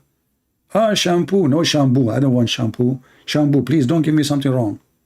Okay, do we have shampoo for... Okay, we have shampoo for cats, dogs, human. What do you want? Do I look like a dog? What's wrong with you? Oh, okay, take it easy. Take it easy. Okay, you want shampoo for a human. So, this man, Muhammad, he have a shampoo. Not shampoo. And his shampoo is dead dogs and women blood from period and garbage. شود أبو الشود. هذا النصراني عم يحكي عن الإسلام ما له قدران يدافع عن دينه. What kind of Arabic this Arabic is? It sounds like you are throwing rocks, my friend. Guys, this guy, he just got me busted in Arabic. He said, this Christian, supposedly, he is not able to defend his religion.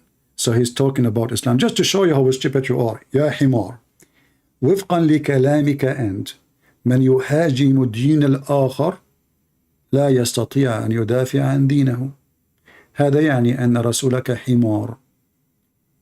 كونه عاجز عن الدفاع عن دينه يهاجم دين اليهود والمسيحيين. فمن هو الأحمق؟ أحمق أنت يا هذا. ذهب حمارا ولم يعد حصانا يا بغل. Sorry guys, I was speaking to him in Arabic, so he might learn something useful.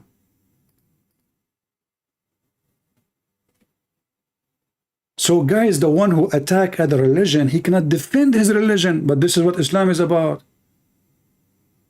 This is what Islam is about. All of Islam is about attacking other religions. What a mule. I mean, do you see? This is why always when you're a Muslim, he speak to you, use what they say to you against them. They are stupid. They have a low IQ. They have a lack of intellect. Their answers is the best defense. Let him talk. They are the same as Muhammad. He's a donkey. The more he talk, the more he make poo-poo. In fact, all the attack we have on Muhammad is his own poo-poo. We did not make his poo-poo. عامل حالك زلمة ورا الشاشة ها ها ها ها. Shoot, guys, he's saying to me, you make yourself a man from behind the screen. Okay, come to my house, be the man. يا ابن المتع تعال إلى منزلي هذا وأرني من الرجل وسوف نجعل منك خراء مسهولا وكان قولا مفعولا وهذا جبريل البهلولا يأتي بك إلى بيتي يا صلصولة. Be a man. You're speaking from behind the computer. Come to me if you're a man. What about you call me right now, you open your camera and you tell me what you want to do to me if you come to me, and we will see who will come to who. Can you do that? As long as you want to like be a man and show yourself, that means you want to do something to me, right? So do you dare to call me and open your camera?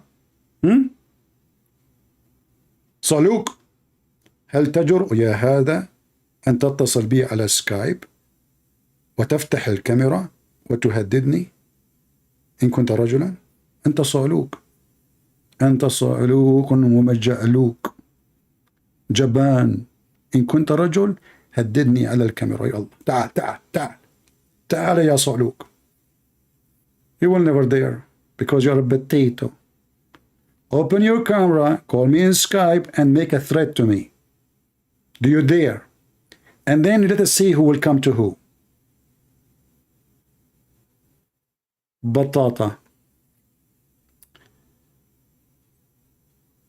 إذا كنت زلمة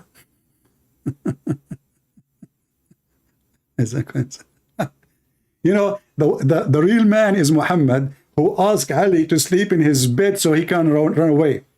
محمد أبا هريسة قد هرب ووضع ابن عمه الطفل الصغير علي في سريره كي يهرب هذا الجبان الصعلوك. Muhammad, he asked his cousin Ali when he was a child to sleep in his bed so he can run. So they will come to the room, and if they kill him, they will not find him. They will kill his cousin who is a child. Do you see how brave Muhammad is? This is the hero Muhammad.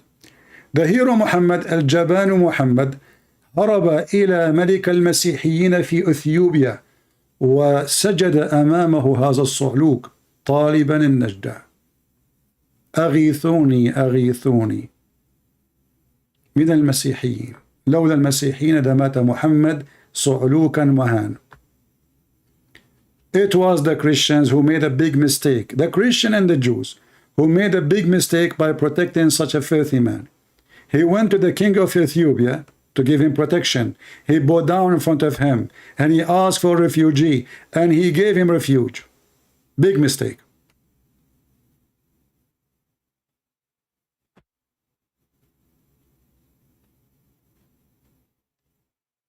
He is saying to me, he have his poo-poo over the one who taught me English. Most of my English have wrong grammar. My friend, let me answer you. خراي على اللي علم رسولك العربي. إنا علمناك القرآن وكان كتابا للنسوان. امرأة وهبت نفسها للنبي يستنكحها من دون المؤمنين. كتاب الشياطين. قل معي آمين يا هذا. So guys, he is so angry because my English is not good. Your prophet do not even know his Arabic. He can't even write his word, his name in Arabic. If we ask Muhammad, hey Muhammad, Habibi Muhammad, come here, Jack Shalom, I talk to you. Can you write your name in Arabic? Muhammad will say, no, I do not know my name. Okay, can you write one letter of the Quran? He will say, no, I am illiterate. And you see how stupid the Muhammadan, they will make fun of you. If you speak Arabic, they will make fun of you. If you don't speak Arabic, they will say you do not know Arabic. If you speak perfect English, they will say you do not know Arabic. If you speak perfect Arabic, but your English is not good, they will say, see, your English is bad. Like Mimi Hijab, he want to teach David Wood Hebrew and Arabic. And Allah, he pray for, not to. Suppose that will make a difference. Oh boy. إنا أنزلنا عليك الكاتشب يا محمد حول الكعبة فالعب مع حميراء طفلة تذهب إلى حضنك. هل تسمع يا هذا؟ هل تريد ترجمة أو بدون ترجمة؟ إنا أنزلنا عليك الكاتشب. Do we have any Muhammadan? Yeah, I was saying to him, Allah, he said to Muhammad, we sent to you down ketchup. You know, remember the Muslim, they say, Allah in the Quran, he said, Allah, he sent down the iron. You know? Allah, he said in the Quran, we sent down the iron. The Quran knew that iron is coming from heaven, not from earth. Oh, man. How in the world is, you know, like, yeah, scientific discovery, brother, Allahu Akbar, Allahu Akbar. But they will not say to you that the Muslims in the Quran, it says, Allah, he sent down the book, Allah, he sent down clothing, Allah, he sent even a human being, according to the Quran, they used to have rish, which means feather. Look like the first Adam, he was a chicken. Is that correct, Muslims? So the liars, they say to you, you see, in the Quran it says Allah, he sent down the iron, and the scientists discovered that iron is coming from the space, which is, by the way, false. There is iron coming from the space, but not all the earth iron. Actually, the majority of it is not from the space, because the magma, which is in the bottom of the earth, is full of iron potatoes. Same time, here there's a mistake. Because if Allah, He sent the iron to the man, that means the man exists before the iron. That means Adam, his blood had zero iron before, which is impossible for the man to live without iron. Iron deficiency caused death. So your stupid God was talking about something. You Muslim, you make it something else. He was just saying, I am the one who gave you all those benefits, and you Muslim, you make it about sending literally an iron.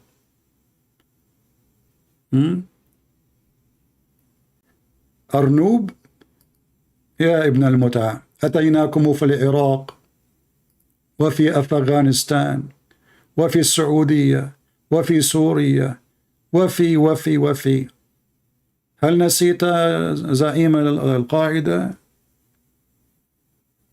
أطعمناه للسمك. هل نسيت قائد الخليفة المختار القرشي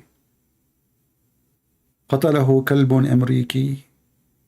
هل نسيت أنت من أنت يا هذا؟ صعاليك.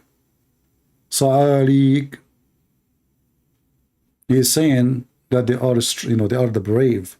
We are speaking from behind the screen. I was just told him, we came to you in Iraq, you hide. Do you remember where Saddam Hussein was hiding? Saddam Hussein, خليفة المسلمين في الجورة المفجورة مع الصراصير. All of them, they are heroes. When the American Marines, they came, they are in the hole. The same as Saddam Hussein, the same as Al-Qaeda, what his name, Osama bin Laden, the same as Zawahiri, the same one after one. Who is the coward?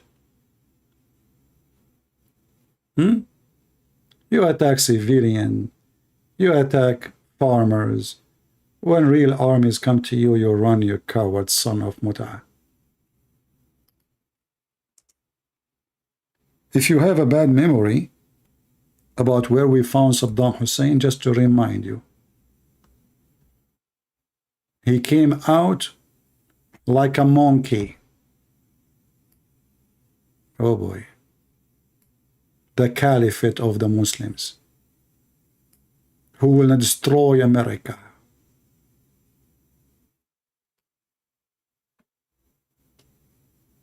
Isn't it so beautiful? Coming from the hole. Look at the hole.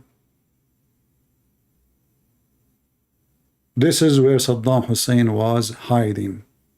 Who is the one is hiding? Potato. Your prophet was hiding. Your Allah is still hiding. We are here to stay. Coward.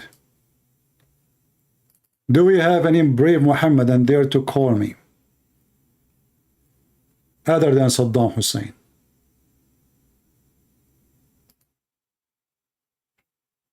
Muslims only, please. A Muslim, he said to me, you are the biggest what? He is insulting. Cat beat down the East Coast. Cat beat down the East Coast. That's deep. Okay, let's call this guy. I'm interested. This guy, he is like, he claimed to be brave and something. Let us call him. He is saying to me, you are a gay boy. Let me show you what you are saying. You are a gay boy. You hide behind a screen, talking shit. You gay boy, kalb. Let us call him.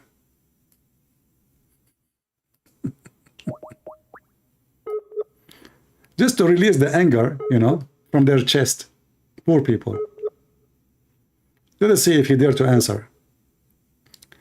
And maybe he is brave enough to. He did not answer. It says he is not online. Look, even they don't even dare to use their real Muhammadan names. He called himself Mike, Michelle. I mean, do you see how brave you are? As long you are brave and you don't care about who, you know, I mean, you are talking to who, what you want to say, why you are changing your name, and why you don't call me and show me yourself in the camera. I want to see how brave you are. And look, I called you, no answer. Why? Because you are brave. No answer. Oh, he's trying to call. Hold on, let us call him.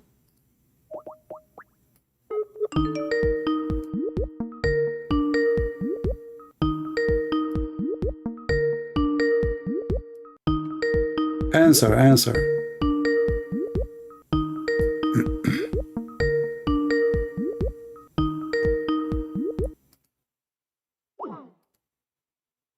Call declined. See, potato. He declined my call. Look, he just is a kid, you know. He don't want to talk. He declined. Look, look, look how coward they are. Declined. Potato, let us block you. Potato like your prophet. Ah, you could not take my call, maybe because you have a dog underneath of you. Mean. Or maybe because Allah is there.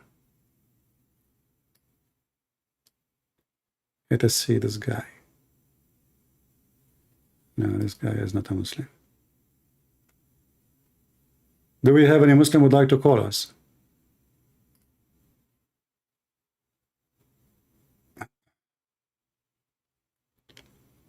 Anyone?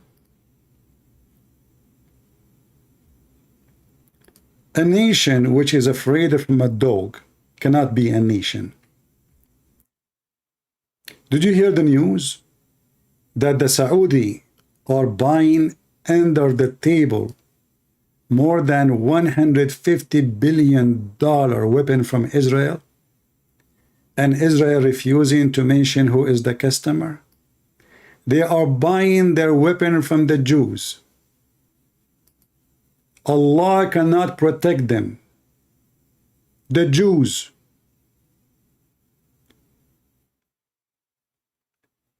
The Prince of Emirat, he is depending on the Jews to protect Emirat. Do you see how Allah is protecting them?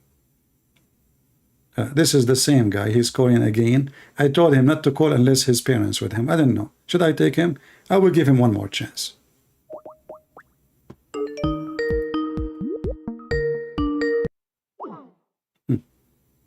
I called them. They declined my call. Can you believe it? Let me block you then. Any Abdul?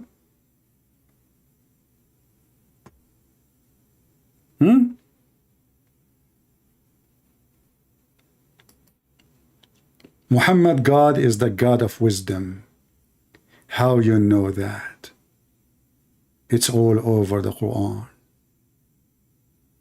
Brothers and sisters, me myself, I have interest in sky and cloud and weather. And one day I said to myself, where this ice hail coming from? I could not find an answer. No books can help me. No science can answer me. But the Quran gave me the true answer. In the Quran, brother, Allah told us that hail is coming from mountains flying in heaven. And Allah, He break pieces from the mountains of hail and He throw it at us. When I saw that, I said to myself, that's it. This is the book of wisdom. I watched the movie Avatar. In the movie Avatar, there is a flying mountains. But look, 1400 years ago, Allah, He found out where hail is coming from. That is pure wisdom and gold. If Allah is not God, how He knew that hail is coming from flying mountains in the sky? Question mark to the Christians. I got you busted. So now we knew that Allah must be God. For now the scientific discover that there is a flying mountains in the top of the White House because hail keep coming there only. You know, Joe Biden, each time he come from the window, hail come at him. I don't know, last time I saw something it's called shoes, but I think it was hail. So how Allah, if he is not God, he knew such an information? Can you answer?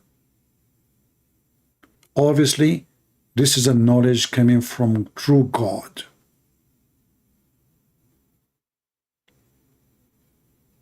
And now the Muslim, they will say to you that the verse is a weak Quran, da'if Quran. This is da'if Quran. However, if they say that to you, show them the sunset in murky water, boiling water. They will say this is da'if Quran too. What about women? She have a sperm coming from her ribs. This is da'if Quran. Okay. What about Sulaiman who died standing for a year and nobody noticed? This is da'if Quran. Okay, what about the flying carpet of Sulaiman? Da'if Quran. What about Sulaiman? He went to school to learn the language of the birds, but he learned the language of the ants. Da'if Quran. I mean, Quran is so da'if. This is true knowledge. Only can come from God. Thank you, my friend from Indonesia. Thank you. Do we have any brave Muslim who would like to defend his funny, silly, stupid prophet?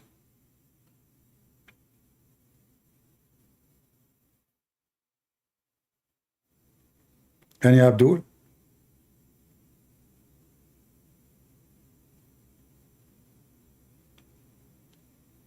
How the prophet, he knew this, by the way.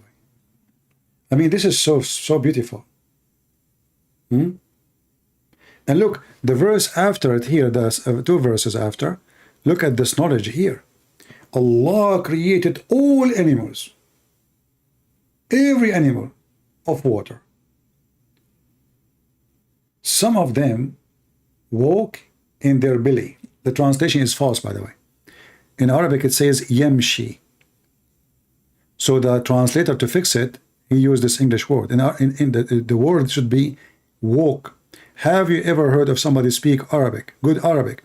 He will say somebody walk in his belly. In which Arabic is that? Since when, even in English, since when people, they walk in their belly? So in Arabic, we say yazahaf, which means he creep on his belly. If you change the translator, walk in his belly, huh? The perfect Arabic, brother. Perfect Arabic. Who can make Arabic like this? See, they fix it and they use the word the creep. But in Arabic is yamshi. You can take it and actually repeat many times the same word, yamshi. Repeat it many times. Yamshi is here. This is number one. Walking in his belly. Look how stupid the Quran author. Yamshi on 2 legs. Yamshi on 4. The same word, repeat 3 times in the same verse. So according to the stupid Muhammad, animals, they walk in their belly. And there is only 3 kinds of animals. The one who walk in their belly, the one who have 2 legs, and the one have 4. That's it. Muslims, are you sure? That is the total number? There's no more? There's only in belly and 2 legs and 4 legs. That's it.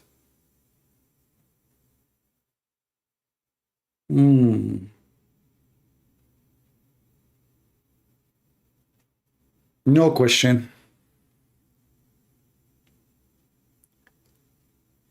And the funny here, Allah said to Muhammad supposedly, indeed we send down to you this Quran, manifest proofs and evidence. Okay, Muslim, what is the evidence? This is the evidence that the guy in the Quran saying Allah created animals, every animal from water, and they have either they walk in their belly or 2 legs or 4 legs. So what about the rest? The creatures who they have more than 4 legs, who created them? And what is the evidence he's talking about? This is the evidence now. Guys, look at the evidence. Somebody, a Christian prince, who are you? I am God. I'm Allah. I'm Allah. Okay, what is the proof? Okay, listen. I created everything from water, and there is animals, they creep and they walk in their belly, and there's animals, they have 2 legs, and there is animals that have 4 legs. What do you want more proof?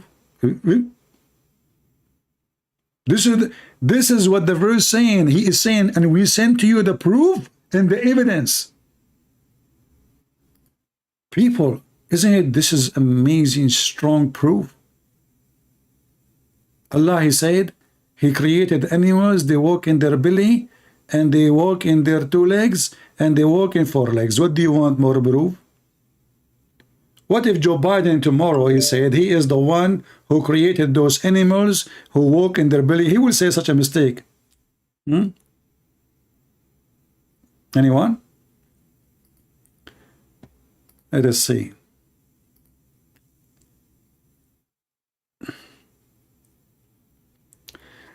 Let us call this guy.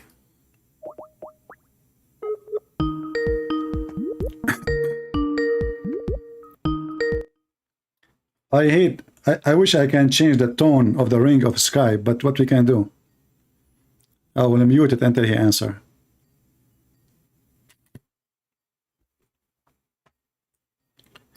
Okay, he's not answering. We take another Abdul.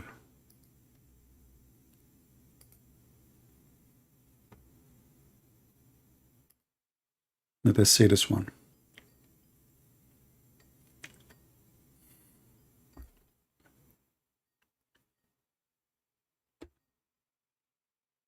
Abdul, I'm calling you.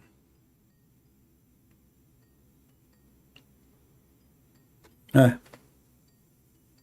don't know why they even text me if they don't want to answer. No point.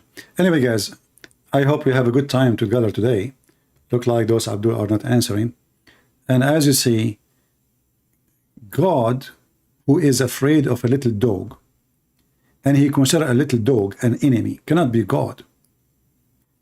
God, who cannot deliver his revelation because of a little dog, puppy, under the bed of Muhammad, cannot be God. God, who want to take from you your deed because you have a dog, that is stupid. That is not God. This Muhammad is a mentally ill man.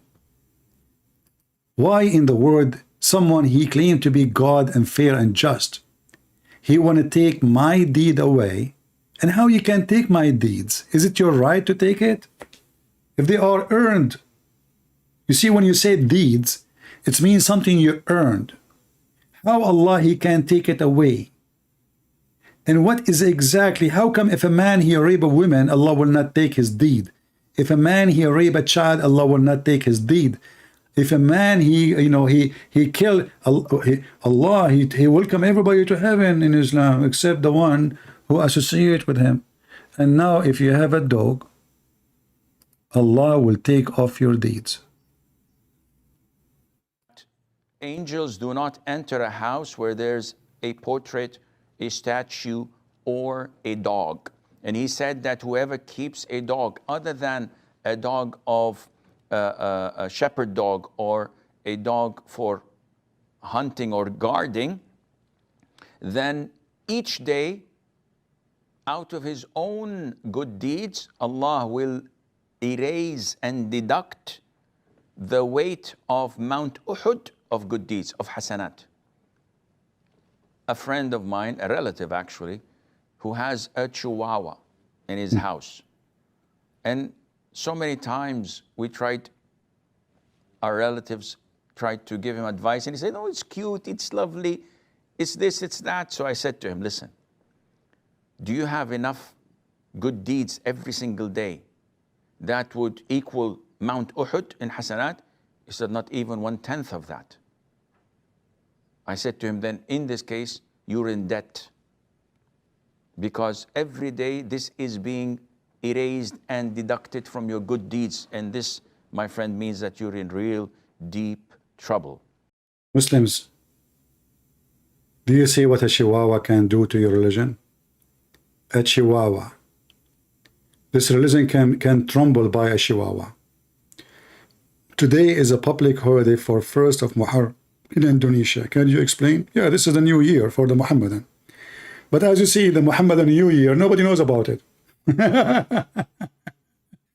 The New Year of the Christians, the whole world celebrated. The New Year of Muhammad, nobody knows about it. And the funny is that the New Year of Muhammad, sometime it is in July, sometime it is in September, sometime it is in November, October, December, sometime it is in January, February, March.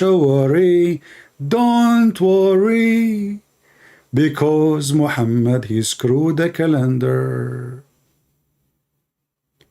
So the Muhammadan, they have one of the most funny. My friend, I saw your text. You do not need to repeat. Maybe you have a delay. The Arab, just to explain to you why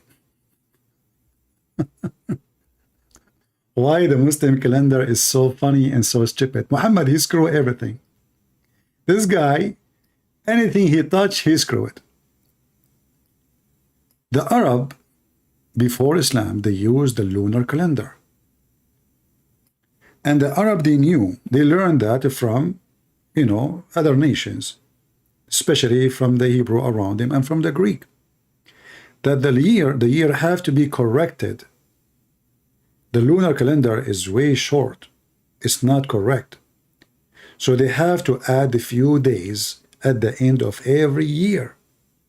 The stupid Muhammad, suddenly, he come with a new rule. He claimed that his God told him that adding those days to the year is from the kufr, from the shaitan. Chapter 9, verse number 37.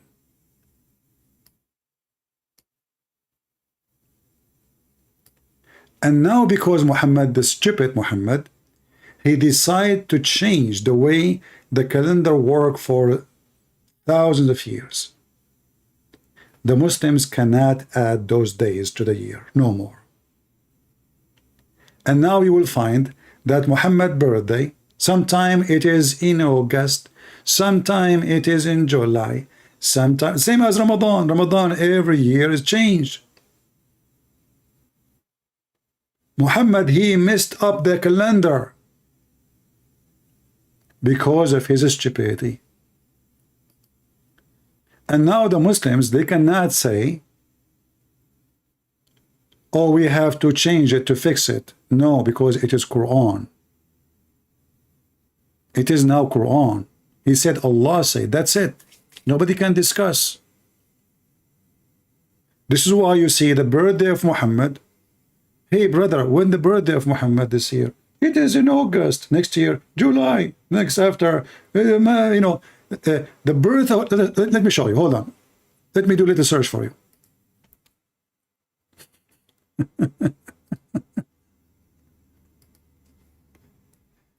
Birth of a prophet Muhammad by years.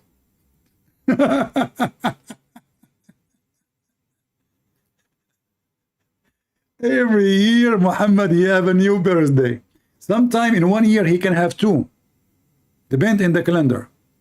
All right? So let us see.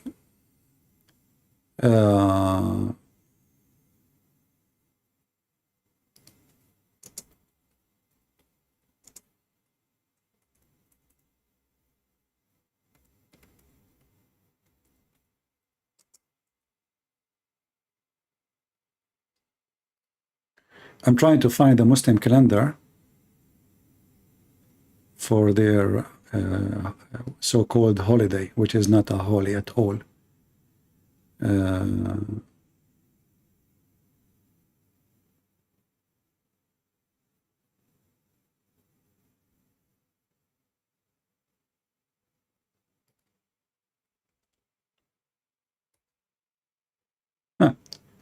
Okay, I just in Google here. Hey, brother, look with me. Prophet Muhammad birthday date. In the year 2022, it was October 8. In 2023, September 27. In 2024, September 15. In 2025, September 4. And you keep going, you know. Just keep going, brother. Look at this religion, man. So the idiot, because he don't want to follow the correct way, he do not know what calendar is. This guy, he just make poo-poo.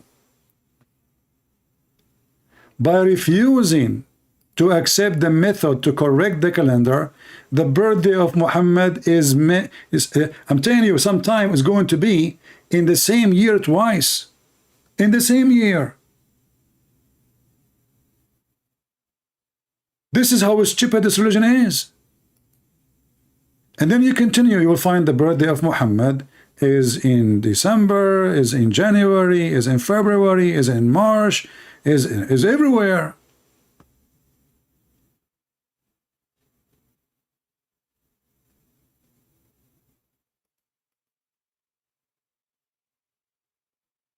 What a stupid religion. Same for their holidays, same for Ramadan. Ramadan sometime in the winter, sometime in the summer, sometime in the spring, sometime, I mean, why? Because the idiot, he decide to refuse the way the calendar work, which is the correct way. And he accused that those who they are correcting the calendar, fixing the calendar to be doing the act of Satan.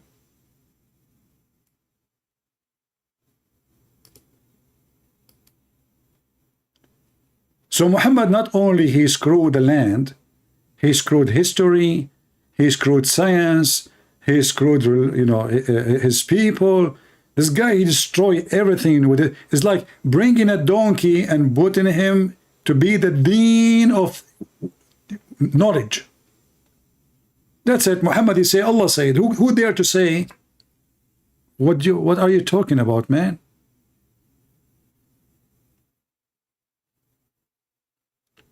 Zaya Mazin saying, no one answered me like a man. Hey Zaya, how you want us to answer you like a man? Mr. Zaya, Zahyar Mazin. I don't know, your name sounds like an Iranian something. My friend, you want people to answer you like a man? What does that mean? Do you drink a camel urine like a man or like a camel? Do you like to call me? Guys, why nobody is answering him? Zahyar Mazin, no one answer me like a man. Ah, you want us to kiss down your belly and rub our chest with your chest? You had some questions. Do you want to call me in Skype? Do you want to call me in Skype? Ask me the questions? Give me your name in Skype, I will call you. Or text me in Skype, I will text you back and I will call you. What do you think? I hope I can answer your hard questions. I mean, do you want to ask me how many versions we have in Christianity, brother? What is the God in the original language in the Bible? That's deep. Guys, when I say to you, Abduls are really genius. What is God language in the original Bible? According to your God, it was a Greek. Isn't your God in the Quran called the Gospel Injil? which is a Greek word.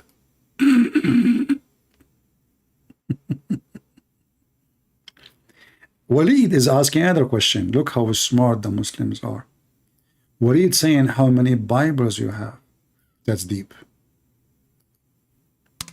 That's really deep. Hey Walid, we have one Bible, my friend. What if I show you that your prophet, he said, you have 7 Quran and you don't have any of them? Do you dare? We don't have many Bible. We have only one. If you are talking about translation, well, those are translation in front of you. If you are saying that every translation is a new Bible, according to your understanding, that means the translation of Arbari is a Quran. The translation of community is a Quran, new Quran. Translation of Itani is a new Quran. Translation of Muhammad Assad is a new Quran. I mean, don't be stupid. So when we say translation Bible according to King James, that is a translation, because those English people don't speak the language. You are so cute, Muhammad Walid. But no, Walid, listen. Is it true that Allah he sent Muhammad 7 Quran, or Muhammad is making up a lie? And this is not true. So you are the one who opened the topic, so I have to go with it. Is it true that your prophet, he said to Allah, when he sent him 1 Quran, he said, my people are not capable, which means they cannot do it, which means they are stupid, they can't understand. So Allah sent him the 2nd Quran. Muhammad, he insists, he said, my people are not capable, and he asked for 1 more. Allah made them 3. And Muhammad keep asking his God for more Quran until they become 7 Quran. Now, who is the Muslim he can call me and recite for me the 7 Quran? Any Abdul? We have 1 gospel. 1. When we say the gospel according to John, this is not a new gospel. This is the same gospel. This is the same. Or we say according to Matthew. Or we say according to Luke or Mark. This is the same gospel.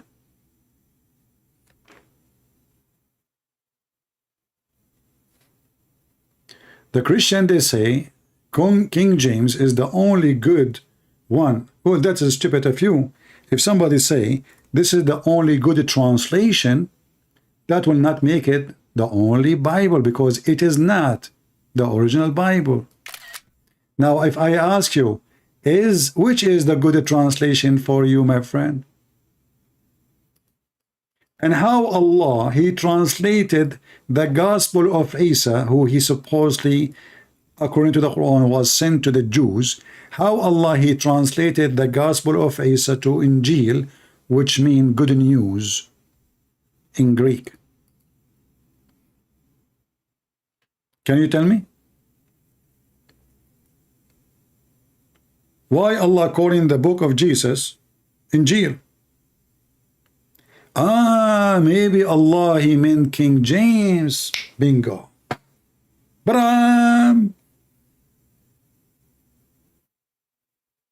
Are you there? Now, I challenge a Muslim to show me 1 document of the original Quran. We have thousands and thousands of manuscripts of our Bible, which is way older than Islam, 600 years. You don't even have 1 page of your Quran. In fact, the Quran you have today is according to who? Read with me. If you open page A in the funny Quran, it says the following. This Mus'haf is not even Quran. It doesn't say it's Quran. It says has al-Mus'haf, which means pages. ضبط على ما يوافق رواية حفص.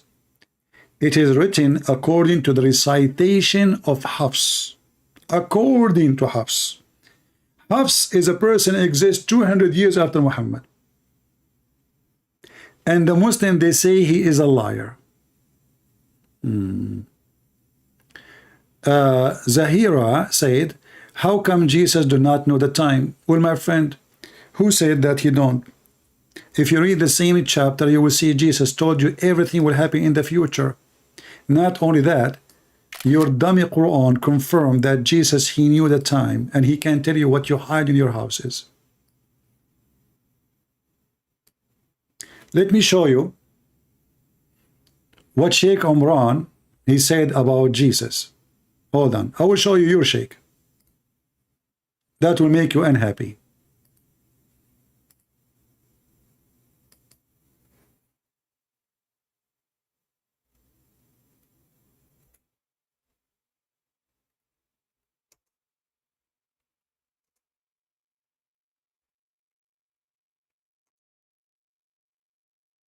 Give me a second to find you the video.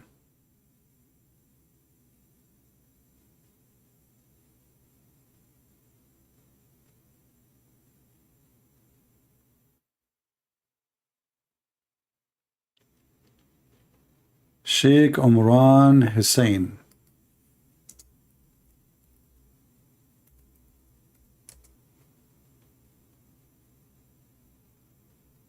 Where is the video on Sheikh Umran Hussein?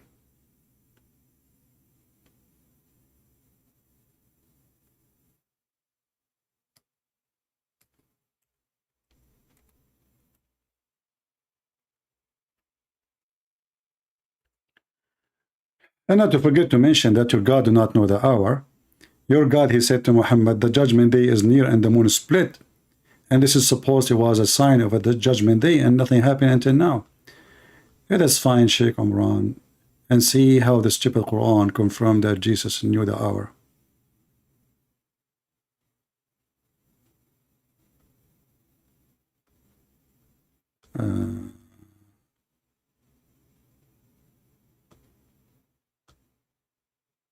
Anyone knows what the name of the video?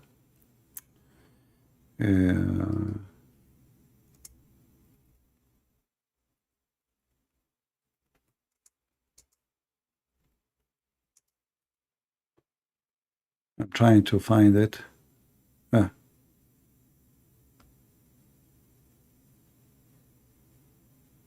Maybe this one, I don't know. Let us see. Quran in Surah Al-Zukhruf about Nabi Isa alayhi salam. Here we go. وَإِنَّهُ لَعَلَمٌ لِلسَّاعَةِ, and he is the sign of the last hour. This makes perfect sense. He is the sign of the last hour. And this is what Nabi Muhammad alayhi salatu wasalam said. But someone put in the diacritical marks instead of alamun, ain, alif, lam, alif. Listen. Noon, dhamma. Alamun. Put ilmun. And this is wrong. See? So they changed the words in the Quran, and this is wrong. So the Quran is corrupt. Same time, the Messiah himself is the sign of the hour. How is that? You go to the same chapter where Jesus is speaking about the hour. You will see Jesus saying, when those things 1, 2, 3, 4, 5, etc. happen, that will be the hour. So Jesus know about the hour. But the one who have the decision to announce the hour is only the Father. So this is not about what you are claiming. This is about that the Father is in charge of announcing the hour. This is why he is the Father. It's not for the Son. It is for the Father. For the Son, he is in charge of the day of judgment. For the Father is to announce the day of judgment. Now, in your religion, you don't have a father and a son. Yet Allah do not know the day of judgment. And let me show you how we can prove it easy. Your prophet, he saw a child, and he said to the Arab in front of him, this child will not grow old before the hour come.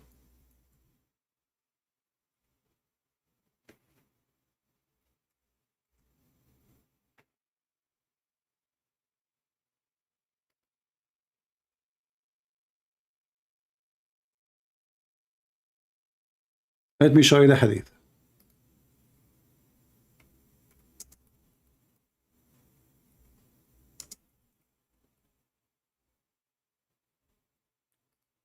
Read and love. Your prophet, he claimed that he knew the hour, and he claimed that this child will not grow old before the hour that judgment come to you. Read it. And this is Sahih. And if Muhammad is a false prophet, that means Allah is a false God. Jesus said, the hour is for my Father. He is the Son. My Father in heaven is the one to announce it. Otherwise, the Messiah, he knew all the unseen. And because in Christianity we don't have a predestiny, the hour is a decision will be made upon the sin of a human being. Which means, the more human mankind are corrupt, the faster the judgment day will come. This is not about knowledge. It's us who can extend. It's us who can make it happen faster. If you remember the story of Sodom and Gomorrah, if there is only 70 people in the city are righteous, God will not destroy it. If there is only 20 people are righteous, he will not destroy it. If there is only 10, God will not destroy it. So judgment day will happen in Christianity is not a predestiny. In Islam, it's a predestiny, and Muhammad, he claimed in his time that the judgment day is going to happen within the age of this child.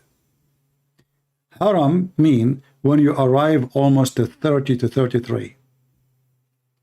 So your prophet, he claimed that in the coming 20 years maximum, we do not know how old this child is.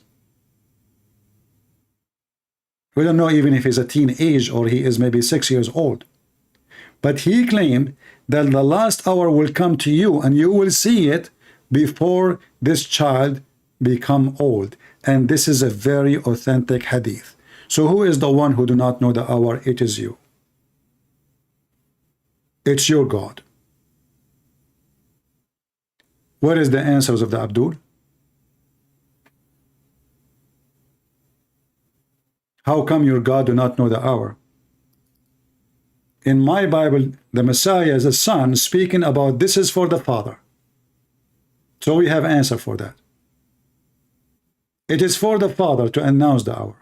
It's not for the Son. Do you Muslims have in the Son and the Father believe too? Why your father, oh sorry, your God, you don't have a father. He do not know the hour.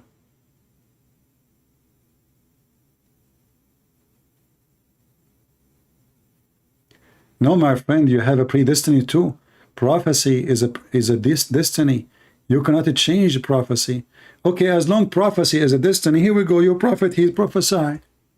How come did not happen? And no, we do not believe in that.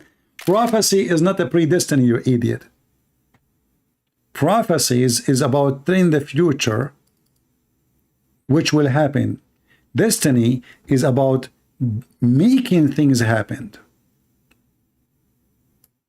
And there's a huge difference. As an example, if a prophet, he prophesy that we have hundreds of prophecies about the Messiah, they will come. So God, he sent a prophet to warn people that he have a plan to send the Messiah.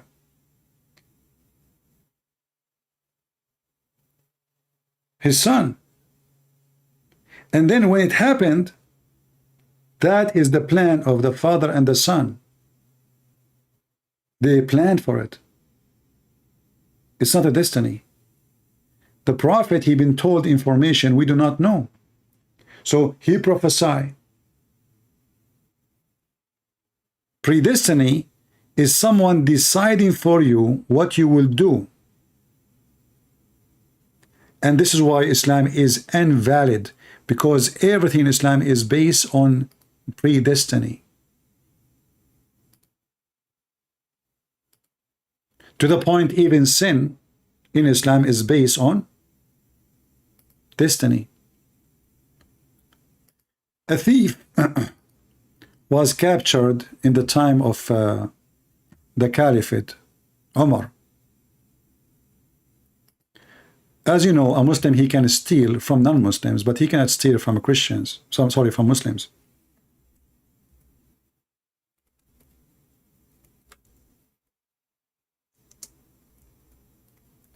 So they brought the thief to the Caliphate Umar.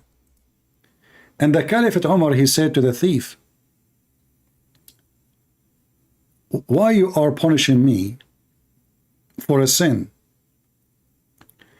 which is in my fate?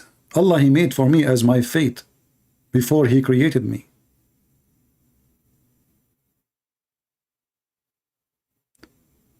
Let me see if I can find you the video, and I play it for you, because you might say it doesn't say that, CP. Let's see if this is the one. Bismillah. No, not this one. Hold on.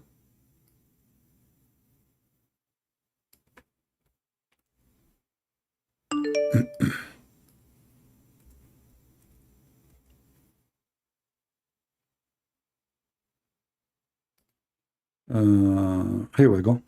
Look at this one. People start. This is how stupid your religion. This is not me making things up. This is your sheikh explaining to you what Islam is about. Learn and love.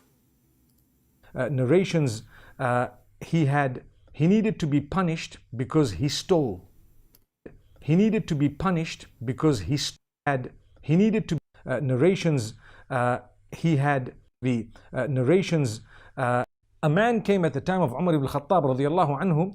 According to one of the narrations, he needed to be punished because he stole. So he comes to Umar ibn Khattab radiallahu anhu and he uses the same line. He says, "Oh Umar, oh Amirul Mu'mineen, how can you punish me for having stolen when it was predestined? My deeds were already written by Allah subhanahu wa ta'ala." So what the question is, why you want to punish me? Listen carefully. You see predestiny? This is predestiny. This isn't about knowledge. Predestiny is your God making you doing bad things or good things. Doesn't matter. So this thief is asking what kind of a logic this logic is. If we Muslims believe in the predestiny, and that's mean he is a thief because Allah decided to make him a thief. So why he will be punished for that? Listen carefully, what he listen and love. Anhu, according to one of the narrations, he needed to be punished because he stole.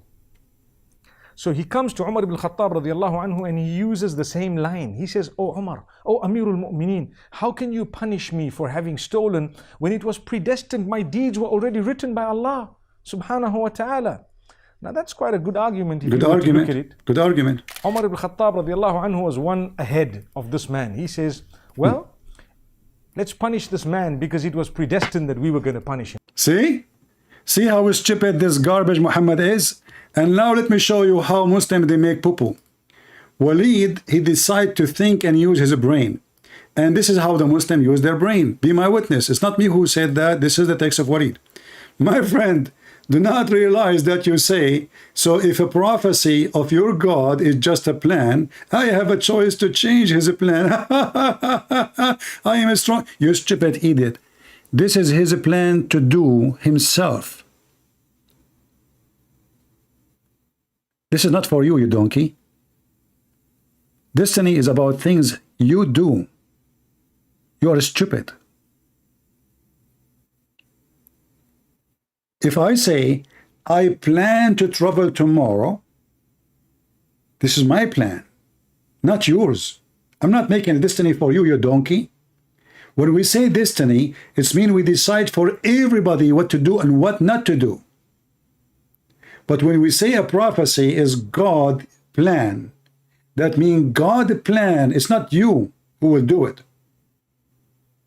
It's God knowledge and plan to do. This is not about you. So you are stupid again. As an example, when Allah he destiny that shaitan he take hair from your anus, is shaitan is the bad one to blame or Allah or your anus? The answer, Allah. Because Uranus and Shaitan both are victims of the destiny of Allah, the intelligence of Allah. In my belief, the destiny of God can be accepted only in two things. If you sin, the wage of sin is death. And then if you don't repent, you go to hell. That is the only destiny we believe in. Which means there's no other choices. God, He decided at the end of the time, those who believe and repent, they go to heaven. But this is something you decide where to go.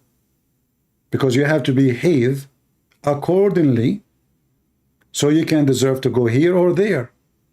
In your religion, as you just heard, the thief is asking, why in the world I am going to be punished for a sin was decided for me by Allah? So he did not commit the sin, it is Allah. Allah forced him to commit the sin. Listen carefully so you might learn how stupid your religion. To one of the narrations, he needed to be punished, then obviously you would be the fool. A man came at the time of Umar ibn Khattab radiallahu anhu. According to one of the narrations, he needed to be punished because he stole. So he comes to Umar ibn Khattab radiallahu anhu and he uses the same line. He says, "Oh Umar, oh Amirul Mu'mineen, how can you punish me for having stolen when it was predestined? My deeds were already written by Allah subhanahu wa ta'ala." Now that's quite a good argument if you were to look at it. Did you hear what he said? This is a quite good argument. He did not say this is a stupid argument. He said this is a quite good argument if you want to look at it. The thief is asking, why in the world I will be punished if it was my fate to be a thief? In Christianity, it's not God who made you a thief. In Islam, God made you a thief. In Islam, God made you a prostitute. In Islam, God made you a criminal. In Islam, God made you a liar. In Islam, so you don't have a choice of doing anything. So when we speak about the plan of God in Christianity, the plan of God in Christianity is to save you. The plan of God in Islam is to deceive you. And the example here is clear in front of us, live evidence. A thief brought to the caliphate, and he is saying, well, according to the religion, I am a thief because Allah made me a thief. It's my fate. The sheikh, he agreed. This is a quite good argument. The caliphate, he agreed with the guy. He agreed with him. It's not your fault. I agree. But he said, look, it's my fate to punish you anyway. Which means both of them, they are a bunch of fools. Umar ibn Khattab radiallahu anhu was one ahead of this man. He says, well, let's punish this man because it was predestined that we were going to punish him. Look at the intelligence. And instead of the caliphate being fair, says, you know what, you are right. He made it the opposite now. He said, okay, you know what? You are right. And I am predestined to punish you anyway, even if that's your fault. Somebody saying, did God know that Adam will eat the apple? If yes, why did he punish him? God created him, does the attribute. Could you please explain? Well, my friend, if God knew what I will know or what I will do in the future, and he did not decide my future, how you can blame God for such a thing? Let us say you are going to go to the exam and I can tell that you are not smart. And I can tell you are not going to pass.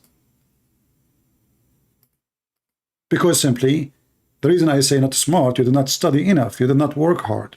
So you will not pass. What does this have to do with God? God, he gave Adam the opportunity, and because we don't believe in a predestiny, which means Adam, he can eat or he can eat not. It's up to him. So when God created Adam, he did not decide for him. And if God knew the future, that will not change the future, because simply it's you who made it happen. It's you who made it. See, God in Christianity, he don't involve with your future, for we believe in a free will. Otherwise, penalty and reward, They don't make sense. Because if God is the one who made me do things, then why he want to reward me for doing them, or the opposite, which means punishing me for doing them? God, he gave you free will. So Christianity is based on free will. This is why even the disciple of Jesus, they've been chosen by Jesus. But still the disciple of Jesus, they can reject Jesus.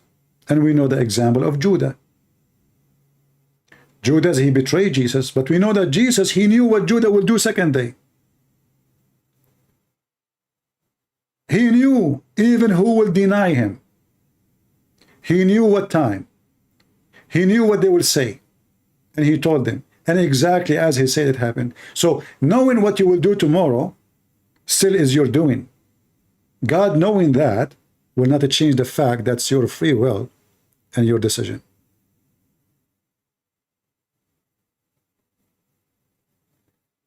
A smart Abdul says a Christian prince, he denied the Bible. When? How? Stupid. It's you Muslims who deny the Quran. In fact, when Muslims they deny the Bible, they are denying the Quran. Why? Because there's tons of verses in the stupid Quran says that Allah, he confirmed the Injil, which means the gospel, which is between our hands. And this is 600 years after Jesus. This is how stupid in denial the Muhammadan are. Their book confirmed what is between our hands. Their mouth deny what is between our mouth. So who is the one who deny his book? It is the Muhammadan, and the verses in front of you confirming what is with them. Chapter 2 verse 89. And remember, this is 600 years after Jesus. The Muhammadan, they claim that the one who corrupted the Bible is Paul. But as you see, 600 years after Paul, the Quran confirm what is with them, which mean whatever Paul say, whatever John say, whatever Mark say, whatever Luke say, it's in front of you. This is how stupid this religion is. My friend, we answer you about Muharram. We answer, what's wrong with you? I mean, this is important. Who care about first Muharram, second Muharram? Who care? Is it Muharram time? Can you shed some light on the history? Ali, Hussein, Hassan, we don't care for those things. This is not important. Don't waste your time with the tale. Hussein, Ali, all are the tales of Islam. The head of the snake, Muhammad and Allah. Anything else is wasting your time. This is the snake. The sneaky snake Muhammad confirmed the gospel and the Torah. What the Muslim they say to you? Your book is corrupt. The Quran saying confirm what is with them. Actually, in different places says even what is between their hands. Not only what is with them, what is between their hands physically.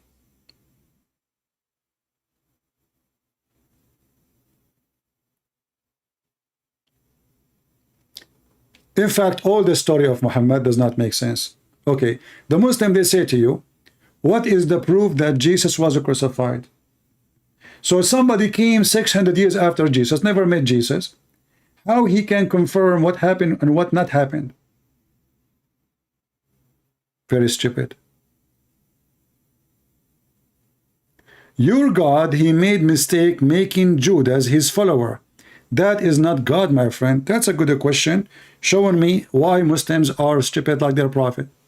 We just said to you, and we are the one, I am the one who mentioned to you the example of Judah, you idiot, that because of a free will, you can leave. God, he chose you for a reason. God, he knew that Judas is going to betray, but God did not make Judas betray him. This is why Jesus, he said it clearly, he was going to betray him. Go read the gospel, you idiot, son of Muta. Jesus told them he will betray me.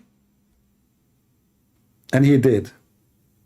So God chose Judah obviously for a reason. He knew what he will do, but he did not force him. And that will teach us something. Everything Jesus did, it is to teach us something. So Judah now is always a person of example of how a person can be so close to you and he betray you because of a free will. If Judas was forced to betray, then Judas is not a bad person. In Islam, when you commit fornication, you are a good person. The bad person is Allah, because Allah is the one who forced you to commit fornication. When you are a thief, the bad is Allah, because Allah is the one who made you a thief. And we just showed you the video. If you kill, if you rape, if you steal, if you do anything, Allah who made you do it. So who is the devil? Allah. In fact, the Quran confirmed that Allah, he deceived Shaitan and made him Shaitan. How we can prove it? Let us go to the Quran.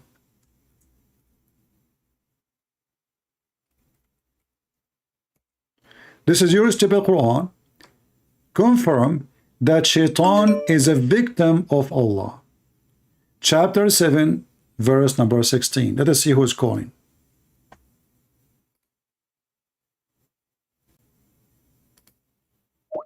Do you see it? Shaitan telling Allah, because you deceived me and you made me Shaitan, okay, I'm going to sit in their way. It's in front of you. So who is the one is the Shaitan? Hello? Hello? Go ahead, I hear you. Are you a Muslim? Yes, I'm a Muslim. I have difficulty to hear you. Can you speak louder? Yeah, I'm a Muslim. You have a voice changer? No. Okay. Yes, a Muslim. Fakira? They are not even brave enough to use their voice. Let us see another person.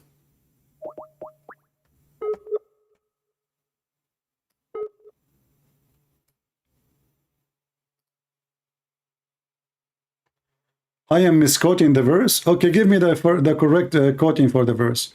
Guys, does it say, this is the Muslim translation.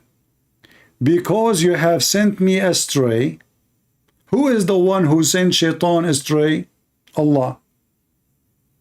Go ahead, explain to us how Shaitan been deceived. Go ahead. Guys, I misquote. I did misquote. The Muhammadan, they gave me the answer. I misquote. Okay, give me the answer. How Shaitan was misguided by Allah. You can call me. Or you can type in the chat and tell me how Shaitan was misguided by Allah.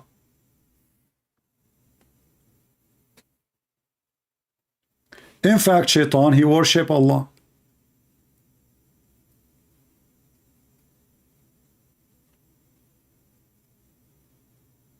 And he called him Lord in the Quran.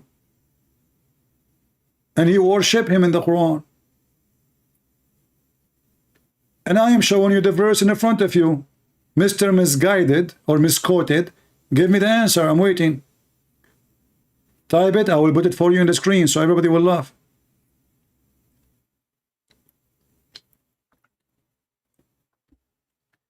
So as you see, everything in Islam is the guilty is Allah. Allah, even Shaitan is a victim of Allah. Shaitan himself is a good person in Islam. Allah is the bad person. Allah, he made Adam sin. Allah, he made Jews bad according to the Quran. Allah made the Christian become kuffar. Allah made the pagan become pagan. Allah, he made you a curse. Allah, he made you lie. Allah, he made you fornicate. Allah, he made you do everything. It's in front of you. And every Muslim believe in destiny. So you are arguing about what? So it was destiny for Shaitan to do what he's doing or not? Was it a destiny or not? See how stupid they are? When they want, they defend destiny. But if you defend destiny, this is what destiny is. It was a destiny for Shaitan to be Shaitan. In Christianity, no. God did not create him to be Shaitan.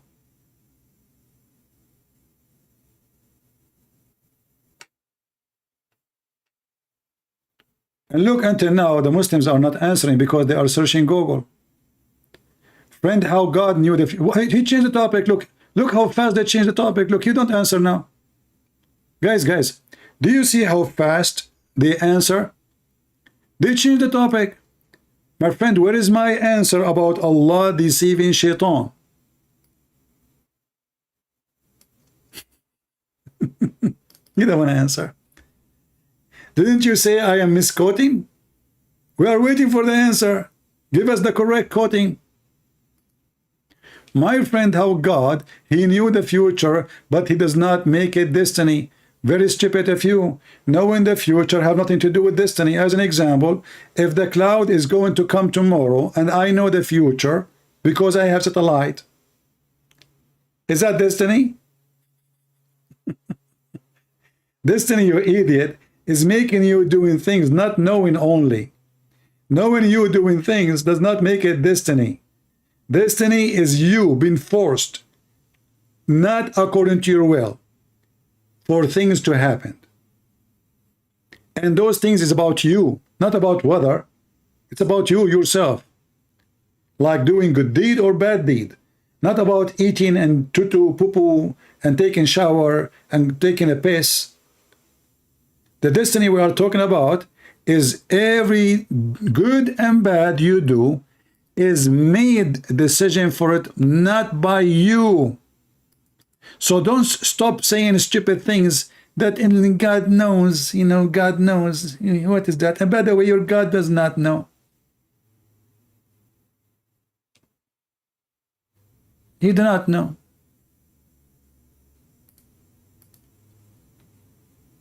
When you're a prophet, he saw a vision from Allah. That the enemy will be a smaller group.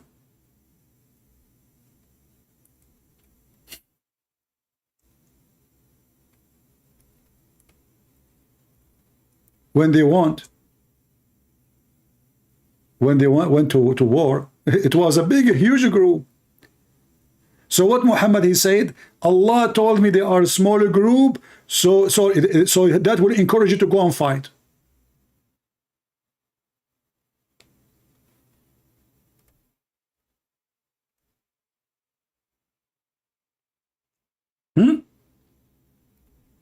He don't want to admit that this is a false vision. He claimed that Allah deceived him.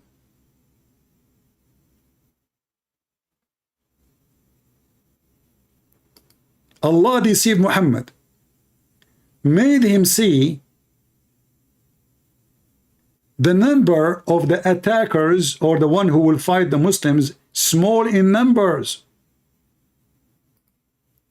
Why?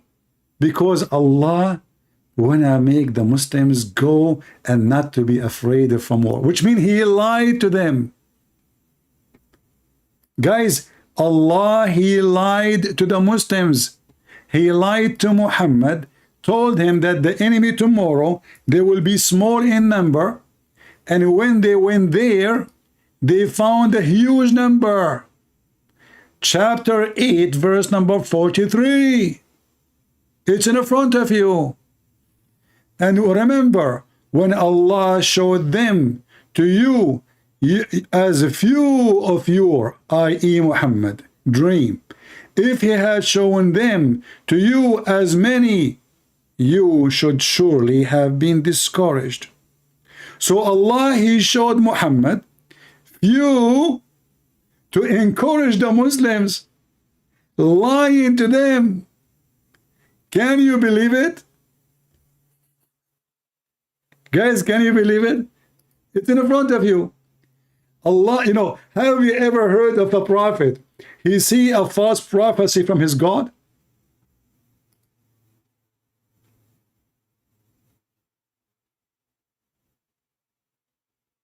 Have you? So Allah gave Muhammad false prophecy, and that is what to make the Muslims encouraged. He provided them false information as a vision to Muhammad, so they will not be afraid. Can you believe it? So if God, he gave Muhammad false prophecy, that made Muhammad false prophet, and that made Allah Satan.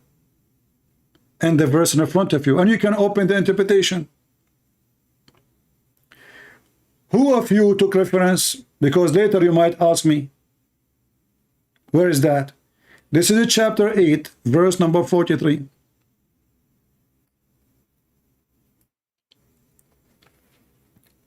How many of you took reference? Give me one.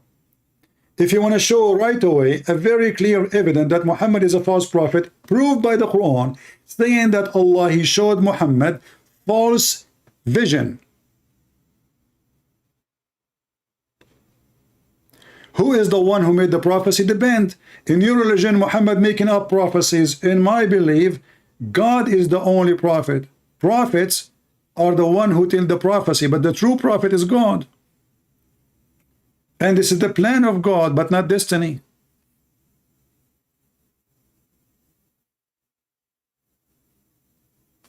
Read with me.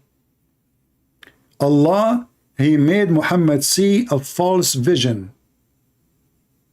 Very clear evidence that Muhammad is a fraud. Chapter 8, verse number 43. Who can be that? Who is a Muslim he dare to call me and tell me this is not a clear proof that Muhammad is a false prophet? His God showed him that the number of the enemy is little, and the number was not. It was a huge difference. And now Muhammad, he want to cover his ass. He said, Allah told me that he made me see it this way so I can encourage you that you will win.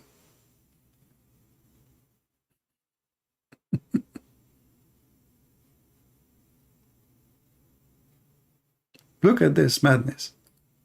Look at this madness.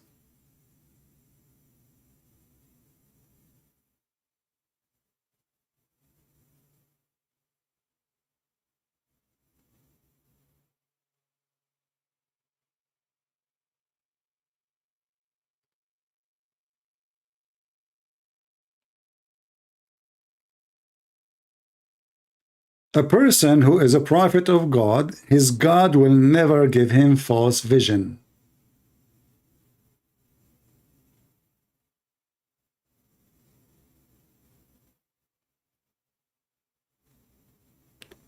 And not only that, by the way, the verse is saying that Allah, he made them see you as a small number too. Which means it's more stupid, because now he is encouraging the enemy to attack too. This is why in the same chapter you will see the stupid Muhammad saying that Allah, he told the Muslims, if 100 fighting, they can win against 1,000. The Muslim, they went to the war, they lost. Why? Well,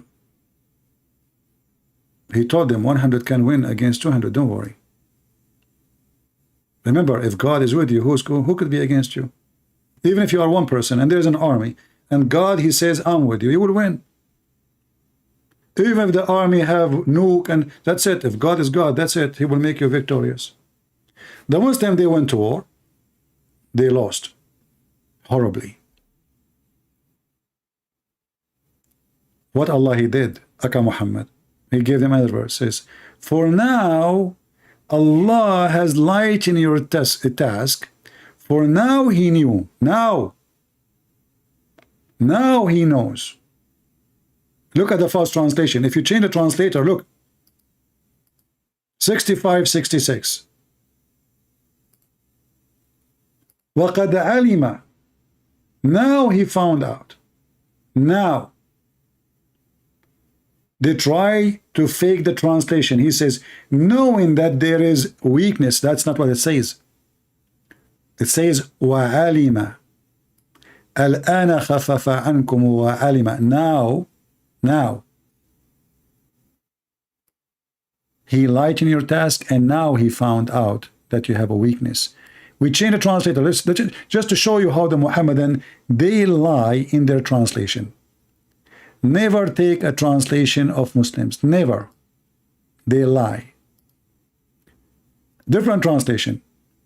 Now Allah has lightened it for you, knowing that there is weakness. No.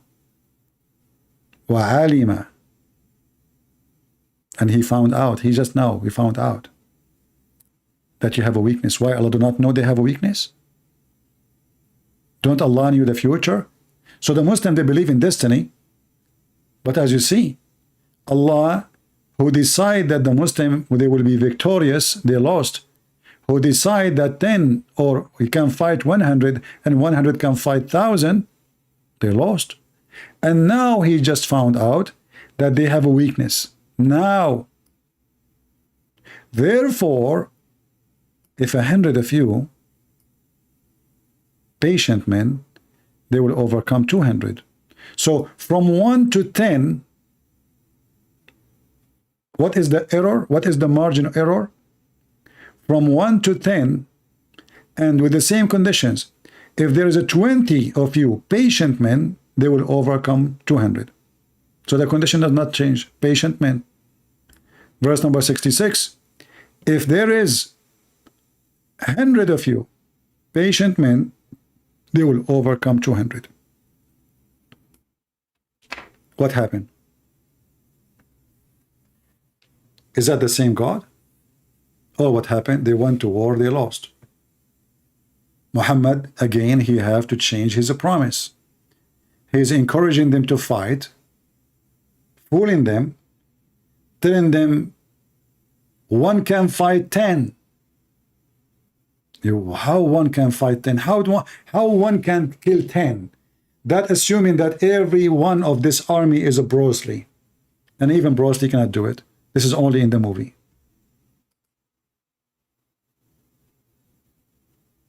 10, that means 20 hands. There's no way a man, he can beat 10 men unless it's in the movie. Because all what they need, one hold one hand, one hold the other hand, one hold the leg, foot, that's it.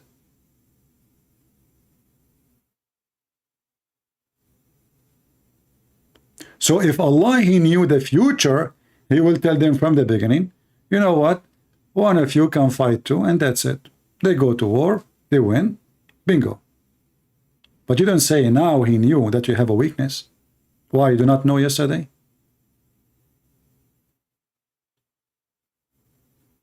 Who make the future? Ask the question to God. Who make the future? You make your future. This is why it's a free will.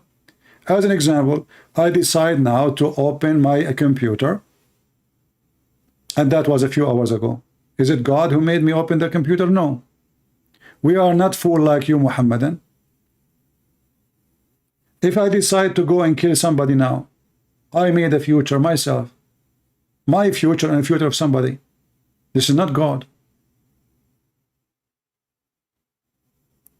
Muhammadan are going very stupid in their IQ when they believe in the stupid destiny. Because all the idea, by the way, destiny is a satanic idea to make you feel not guilty. The whole idea of destiny, that if you rape a woman, you don't feel that you are a rapist. Well, it's a destiny. This is what Allah wants. And the funny is, the Quran is one of the most stupid book speaking about destiny. As an example, the Arab, they said to Muhammad,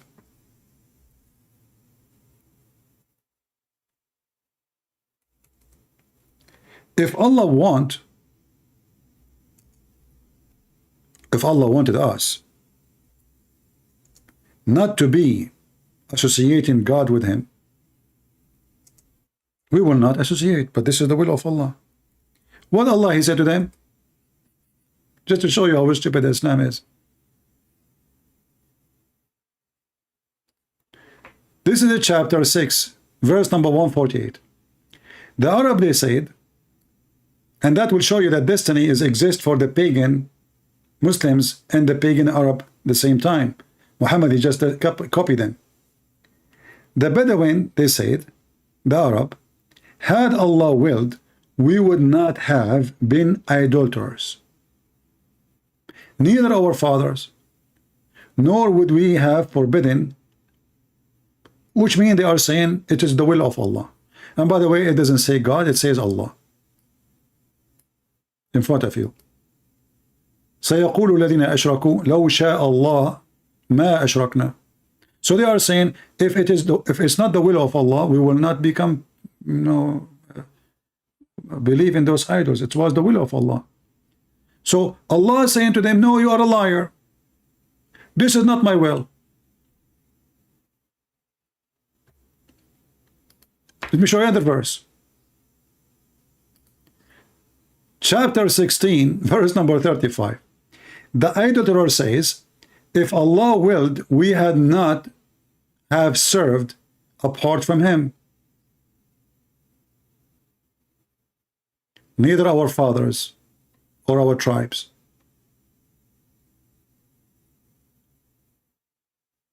Allah accusing them of lying. But the same stupid Quran says the following. It was Allah's will to make them worship.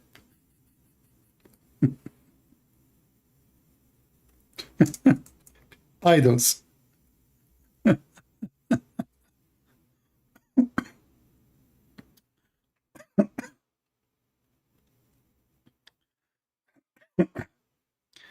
When you read the Quran, you will see how stupid this religion is. All those verses you see in the screen is just a chain of contradiction. Chapter 6, verse 107.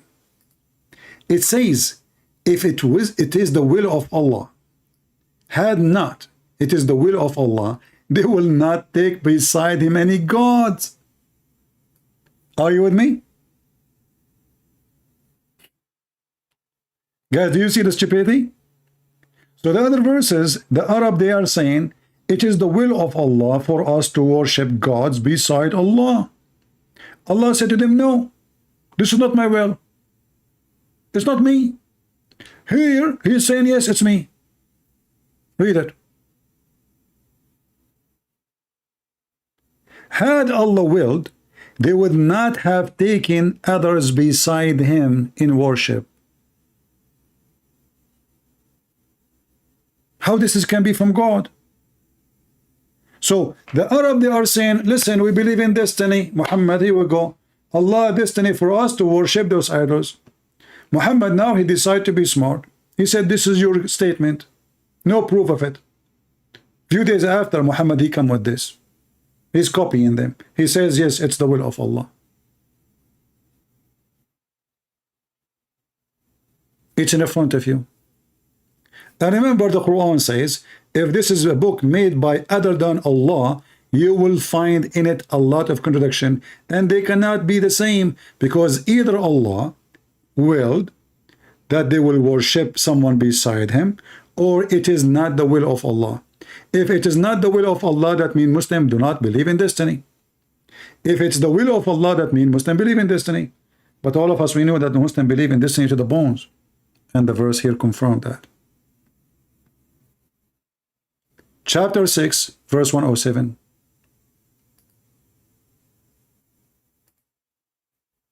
Chapter 16, verse number 35.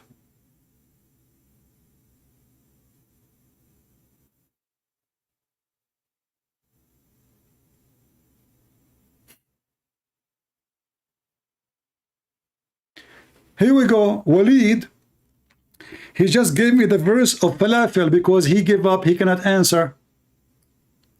This is the falafel verse. Walid, you know what? You have your religion, I have mine. Even that chapter in the Quran proved to us that Muhammad is a false prophet. Let us go to the chapter of the falafel, which is Walid is posting for us. Shall we? Falafel chapter, let us go there. So people would die laughing. How this is can be from God, the prophet falafel. The chapter of Al-Kafirun, he is quoting for us saying, you have your religion, I have mine. But this is a proof to us that Muhammad is a false prophet. In that chapter, he claimed that those pagan, none of them, they will worship his God. And he will not worship their God. Correct? But later, all of them, they converted to Islam. Read carefully the stupid Muhammad. I worship not what you worship, which is fact, not true. The fact not true, which means not true.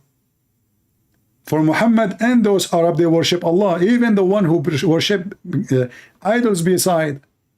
And then, nor you will worship what I worship, which means Allah alone. But all of them later, they become Muslims.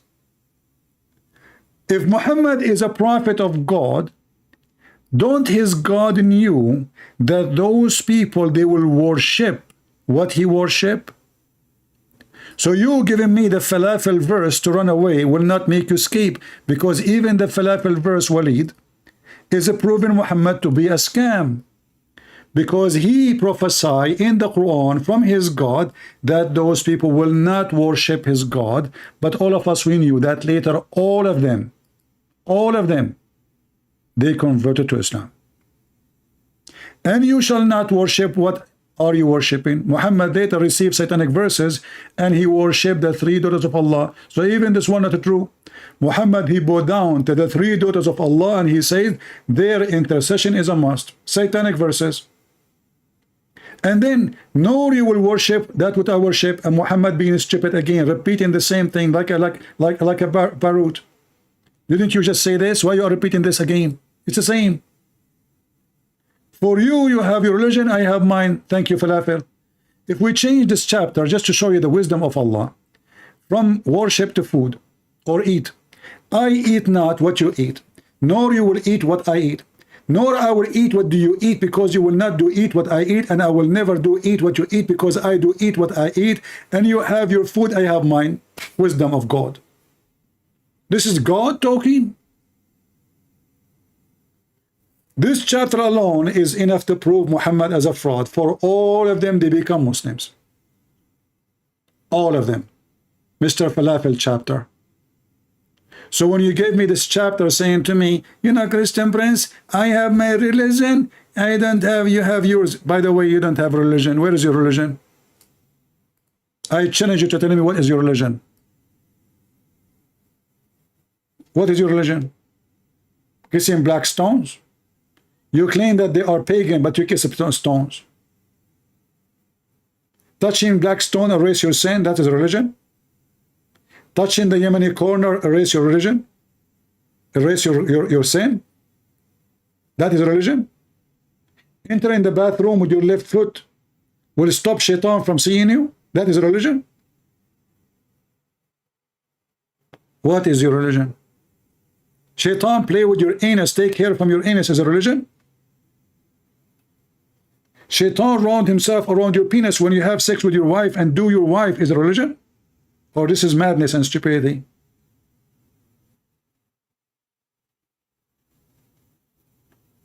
You Muhammadan never had religion and you will never have one. Islam is nothing but superstition full of lies and stupidity. And the book of contradiction right in front of you. And the chapter of the falafel is in front of you. Proving Muhammad and his God do not know the future. If Allah, he knew the future, he will not say, you will not worship what I worship. Neither I will worship what you worship.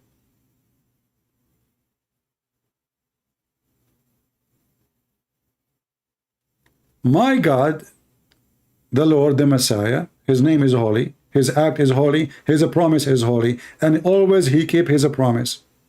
He said who will deny him. He said who will betray him. He said what they will do. He said what time. He said what will happen. He said exactly what each one of them he will say word by word. That is my Lord. Your Lord do not know the future. Your Lord do not know the past. Mary is the sister of Aaron, and Mary is the daughter of Amran, which is the father of Moses. And Mary, she was a nun in the Quran. And the funny is, the Quran says that being a nun or a monk is a fabrication. Allah never asked for it. So how come Mary, she was a nun, you idiot? Mary, she was a nun in the Quran. Yes, brother, she closed herself in a room all her life. Nobody saw her. Nobody talked to her. She was designated to Allah. But the Muslim, they say, monk and nun is a fabrication. And this is in the Quran.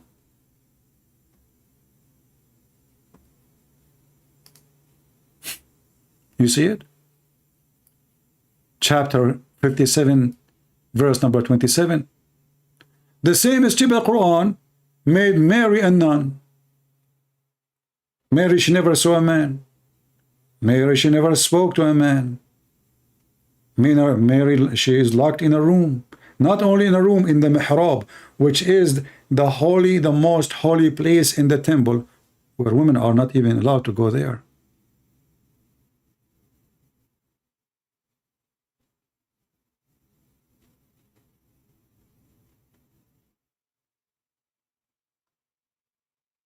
So, being a monk or a nun is a fabrication in Christianity according to Muhammad, because he is a horny man. He wants to encourage his men to have sex and rape. He is not a decent man of God. He is not designating his life to God. He just want to have fun, eat, rape, money, gold. And this is not what a monk is about.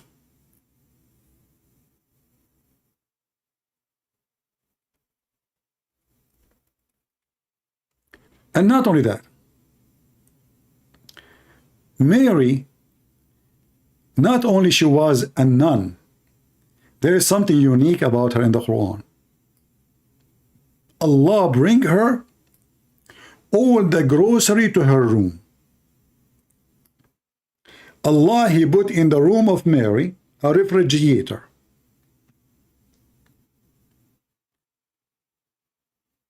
How? Why?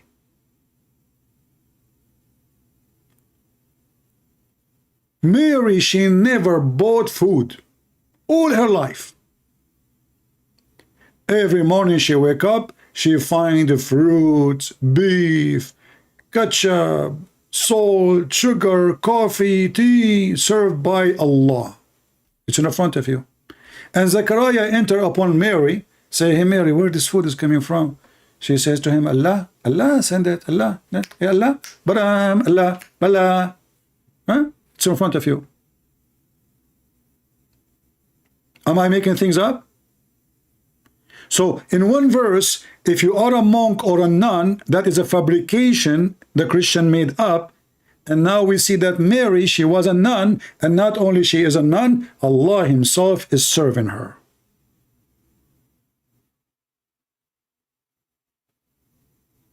Chapter 3, verse number 37. And this is why the Muslims don't dare to call me, don't dare to debate me, and they send me their kids. Their sheikhs don't dare to call, because they will lose their reputation and they will lose their career, if they have any.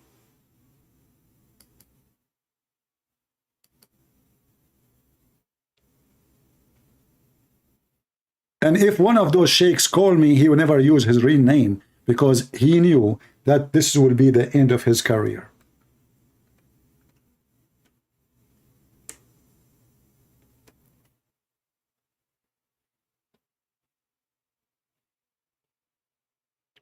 And suddenly Zechariah is the one taking care of Mary. And she lived all her life in the temple, not at home.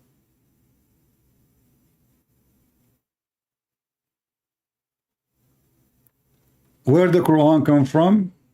From Muhammad. Muhammad, he is copying stories around him. But there's no book, it's called Quran. Even the Muslims agree. After Muhammad, he died, they start collecting what Muhammad said. And they try to make it in a book. And then Uthman, he burned all the collection to keep only one collection, and we cannot find it.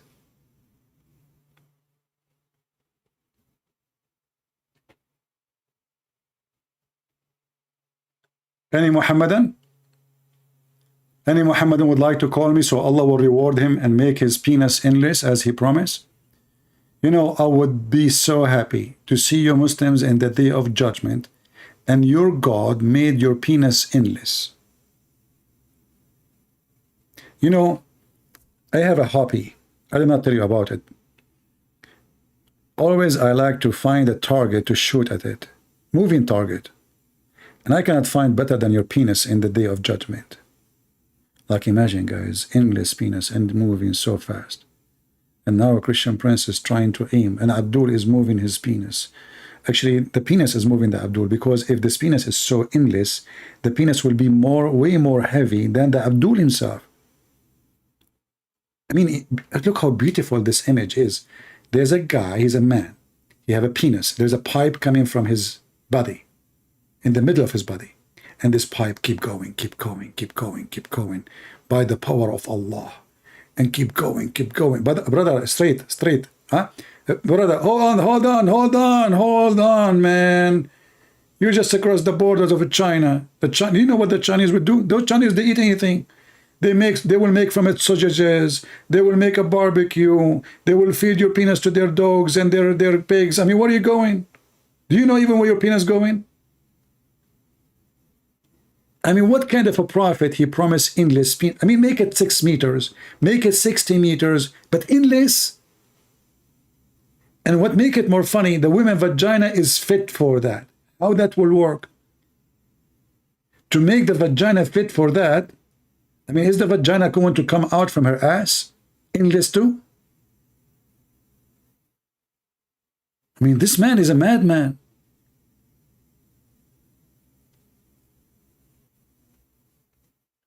Can you make a video addressing who is Allah? My friend, I made 1,000 videos. Each time I ask the Muslims who is Allah, nobody answer me.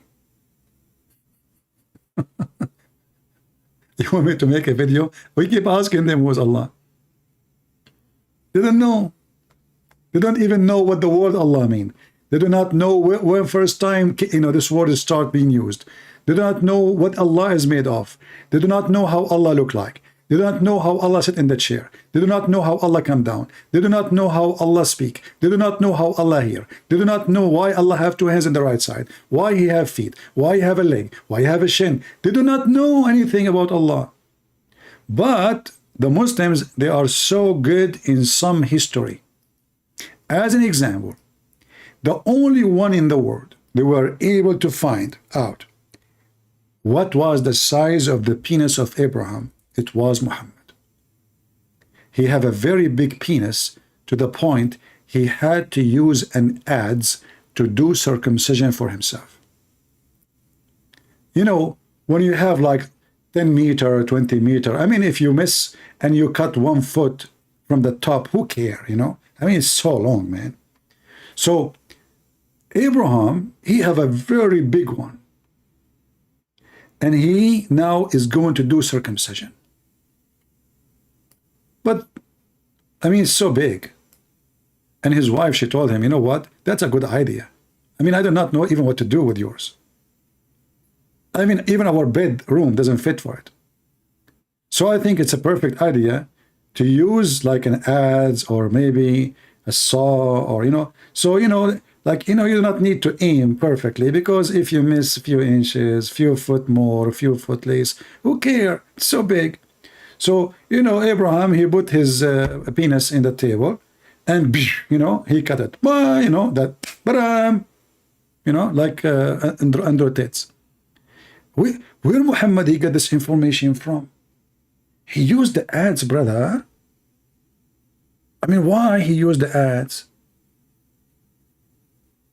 Any Muslim can tell me, I mean, what the heck is that?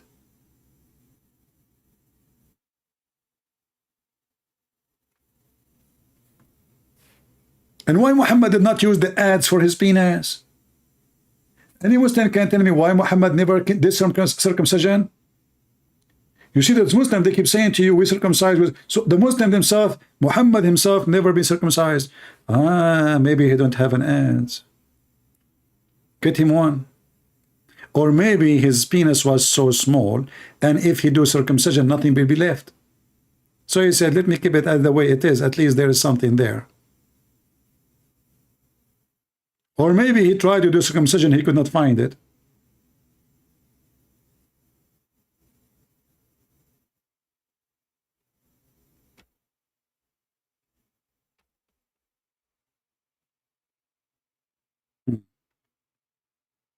I know all my cousins, they did not use ads.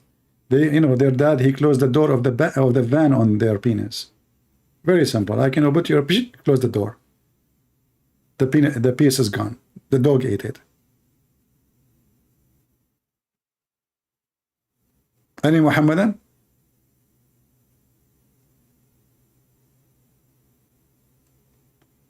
What kind of religion? The dog is their enemy. The mice is their enemy. The lizard is their enemy. The hamster is their enemy. I mean, name one thing is not their enemy. Music is their enemy. Pigs is their enemy. Even electric column is the enemy because it look like a cross. They have a phobia from everything.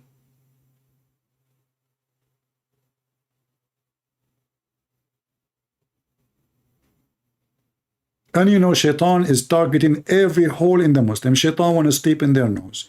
He piss in their ears. He jump in their mouth. He play with their penis. He take hair from their anus. And he go inside their anus. So what is left?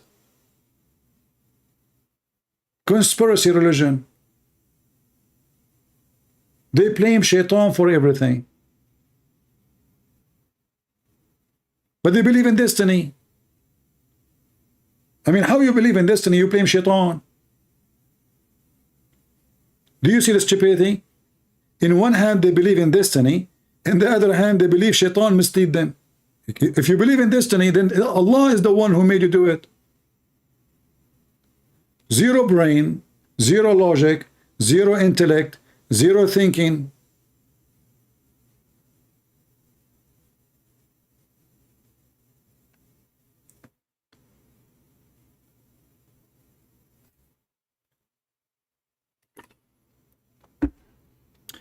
We look like we are out of customers for today.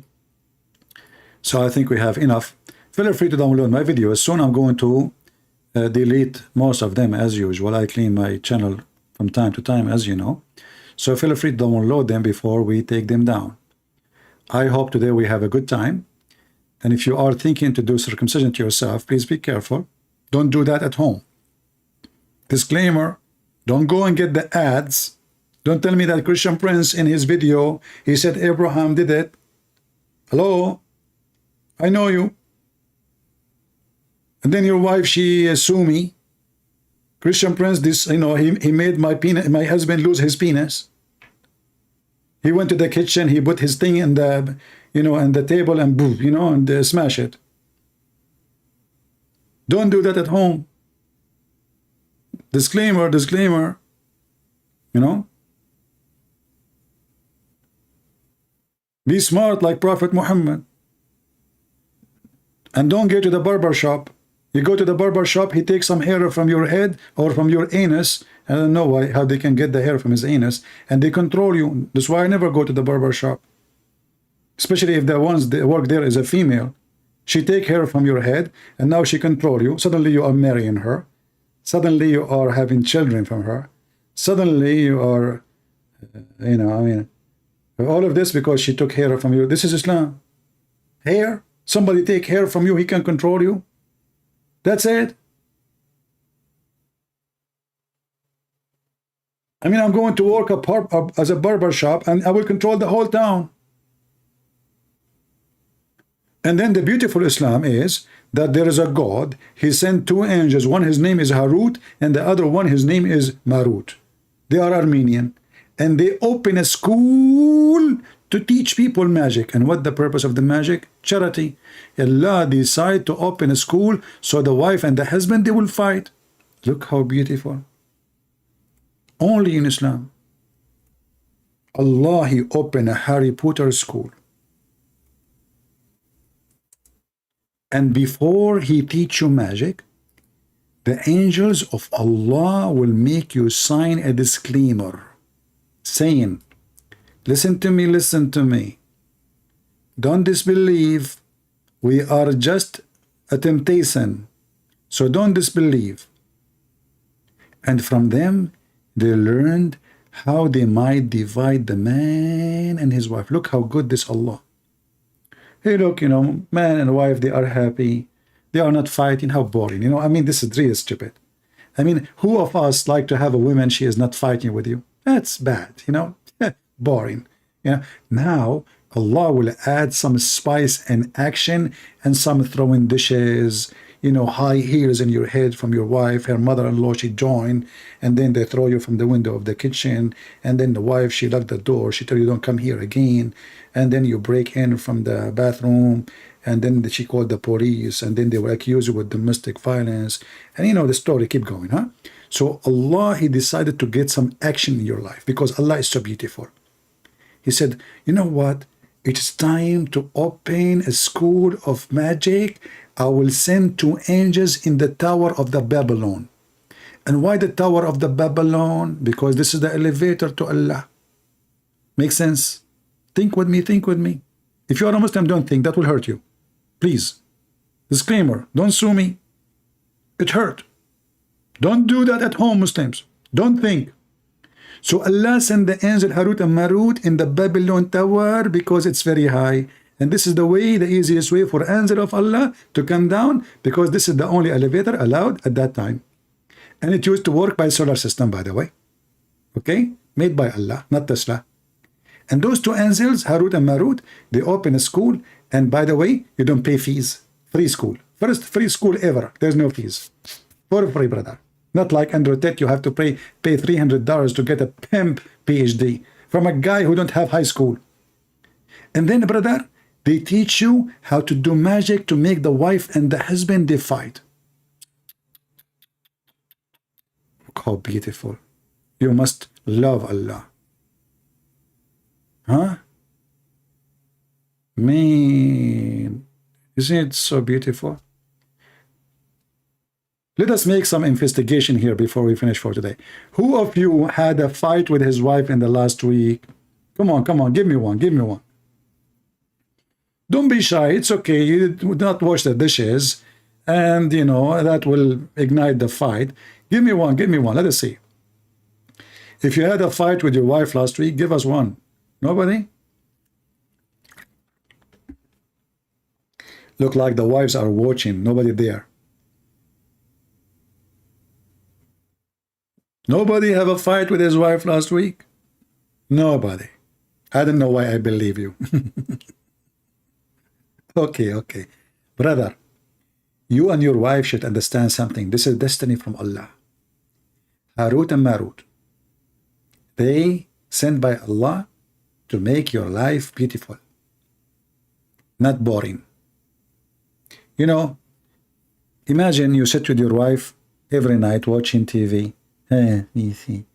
Honey, I love you. I love you too. Do you like make some tea for you? Okay, honey. Thank you very much. Boring. I'm saying, yuck. As now we want some action. You idiot! Why you are late? What's wrong with you? You call me an idiot? Are you talking to me? If there's any idiot in the town beside you, you tell me. Where you been all night? Oh, I was here. What are you talking about? I did not leave the house. You did not leave the house. Are you saying that you are here, but I cannot see you? Yes. Is that because you are so short? No.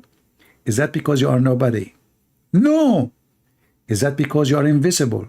Maybe. You know what? You cannot fool me. I want to get divorced. So Allah wanted to make your life fun. Allah, brother, He love you. He wants you to get divorced and lose your family. And then you cry. And that will make you have more emotion. Allah want to provide you with extra emotion. Don't you like to have emotion? Well, Harut and Marut, peace be upon them, they are saying hello to you from the Babylon. When Harubotar, they come to the Babylon, they start singing like by the river of Babylon, where Harut sat down, he opened a school next to the Babylon. he start teaching magic to the Abdul Wajik. And they said hi, say to your marriage goodbye, by the river of Babylon, where Marut sat down. Horrible things happen, magic just happened. Anyway, true story. So now, if you going through divorce, you know you blame who? Exactly. And if you are a lawyer, now you know you should send the flowers every day to who? Harut and Marut and Allah. If not Harut and Marut, sent by Allah, you will not making money from divorce. You should appreciate them. Do we have any Muslim? Sorry, I do not know how to sing, so I make it up. I'm not a, the last, I don't even sing in my yard because the trees will die. They cannot handle it. They cannot handle the truth that Muhammad is fake and Santa Claus is real. Any Muhammadan?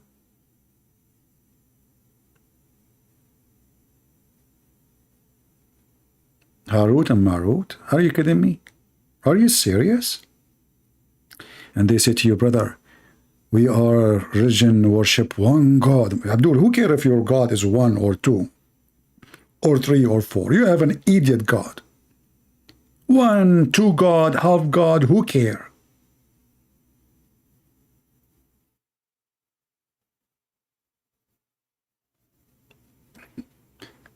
Yeah, I know other song. You are right, Joe. I know other song. It's called Oh Mommy. But Oh Mommy, I sing it only when I see Prophet Muhammad in my dreams. Like Muhammad is so beautiful. He is so, according to the Muslims, you look at the moon, you look at the Prophet. You look at the moon, you look at the Prophet. You look at the moon, and you look at the Prophet. Come tomorrow. You look at the moon, you look at the Prophet. And then what you will say? You get dizzy and you start saying, Oh Mommy, Mommy blue, Muhammad blue. He will blow your mind. He is so pretty, so pretty. I mean, the Muslim, they want to tell us that their prophet is so pretty, man. He's so white. He's so white like snow. Oh my Allah, how white he is. That is so beautiful. And they say they are not racist. I mean, they have books, articles, hundreds of pages and videos about how white he is. And the guy in the video, he is speaking about how white the prophet is, more white than the moon, and he is crying. Oh God, how beautiful. His eyebrows, his eyeliners, his lips. Don't talk about his lips, please. Don't go there. You would go crazy. I mean, they say that they are not worshipping him, or they are not gays. You will not find one Christian speaking about how Jesus looked like. Not even one. But if you search now, right now, for videos about how Muhammad looked like, you will find millions. And all of them, they share one thing about his beauty. He's so white.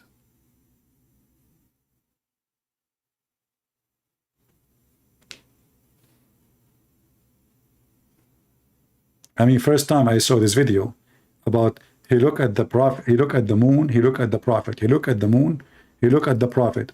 I cannot believe how stupid this video is. I mean, are we going to spend the whole day looking at the moon, looking at the prophet?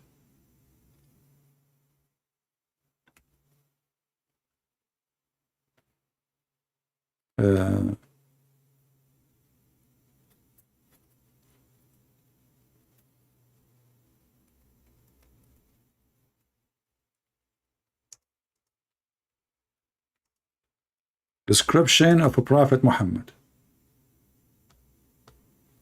Oh boy. And not only that, they put those music for you in the background, brother. Brother, when you hear this music, that will make Islam holy. Really holy. Holy moon. What happened to this page? It's getting, for some reason, it gets so big. Let us zoom out. something wrong.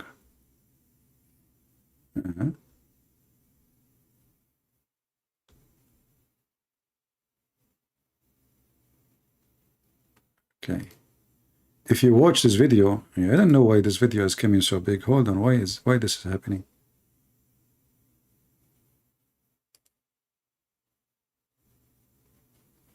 I'm not sure. Anyway, I will show you the video title. Who is Prophet Muhammad? Who is Prophet Muhammad? Merciful servant. If you watch this video, you will die laughing and see how racist they are. How they worship his look, the white man Muhammad. The man is even crying, showing emotion, for he is so in love with the look of the Prophet. He described his nose, his lips, his hips. He described his eyeliners, his eyebrows. He described every inch of his body except his penis. I'm not sure why. I don't know. I mean, you should go there. As long as you are worshiping the whole package, just say it all, man. What is missing? What a crazy cult. Anyway, God is good. And we expose them with no mercy. And I don't know what happened with my page. Suddenly, the whole page is big. Maybe I need to restart my browser. But anyway, it's not worth it. Guys, I want to say thank you for being here. I hope we have a good time. And Muslims, I hope you did not get upset from what I said. Trust me, I'm not trying to hurt your feeling. Not at all. Because I know you don't have any. I mean, the one who chased a lizard to kill, I don't know what kind of feeling he have. And the one who want to kill a dog just because he's a dog, I don't know if even have any feeling. And the one who make a fatwa against Mickey Mouse because Mickey Mouse the enemy of Allah, I don't know even if he is a human. He want to kill a cartoon. Violence is your religion.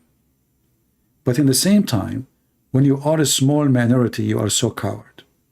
You are violent and aggressive when you are majority. When you are small in number, you are so subdued like a cat. You are a lion when there is too many of you in the front of one of us. This is who you are. And this is what happened to Muhammad. When he was little, he was like a cat. As soon he have big number, he became a hyena. And your hyena is defeated. Take it from me. Thank you all for being here. May the Lord bless you. This is your brother Christian Prince, was serving you humbly for today. Christ is Lord.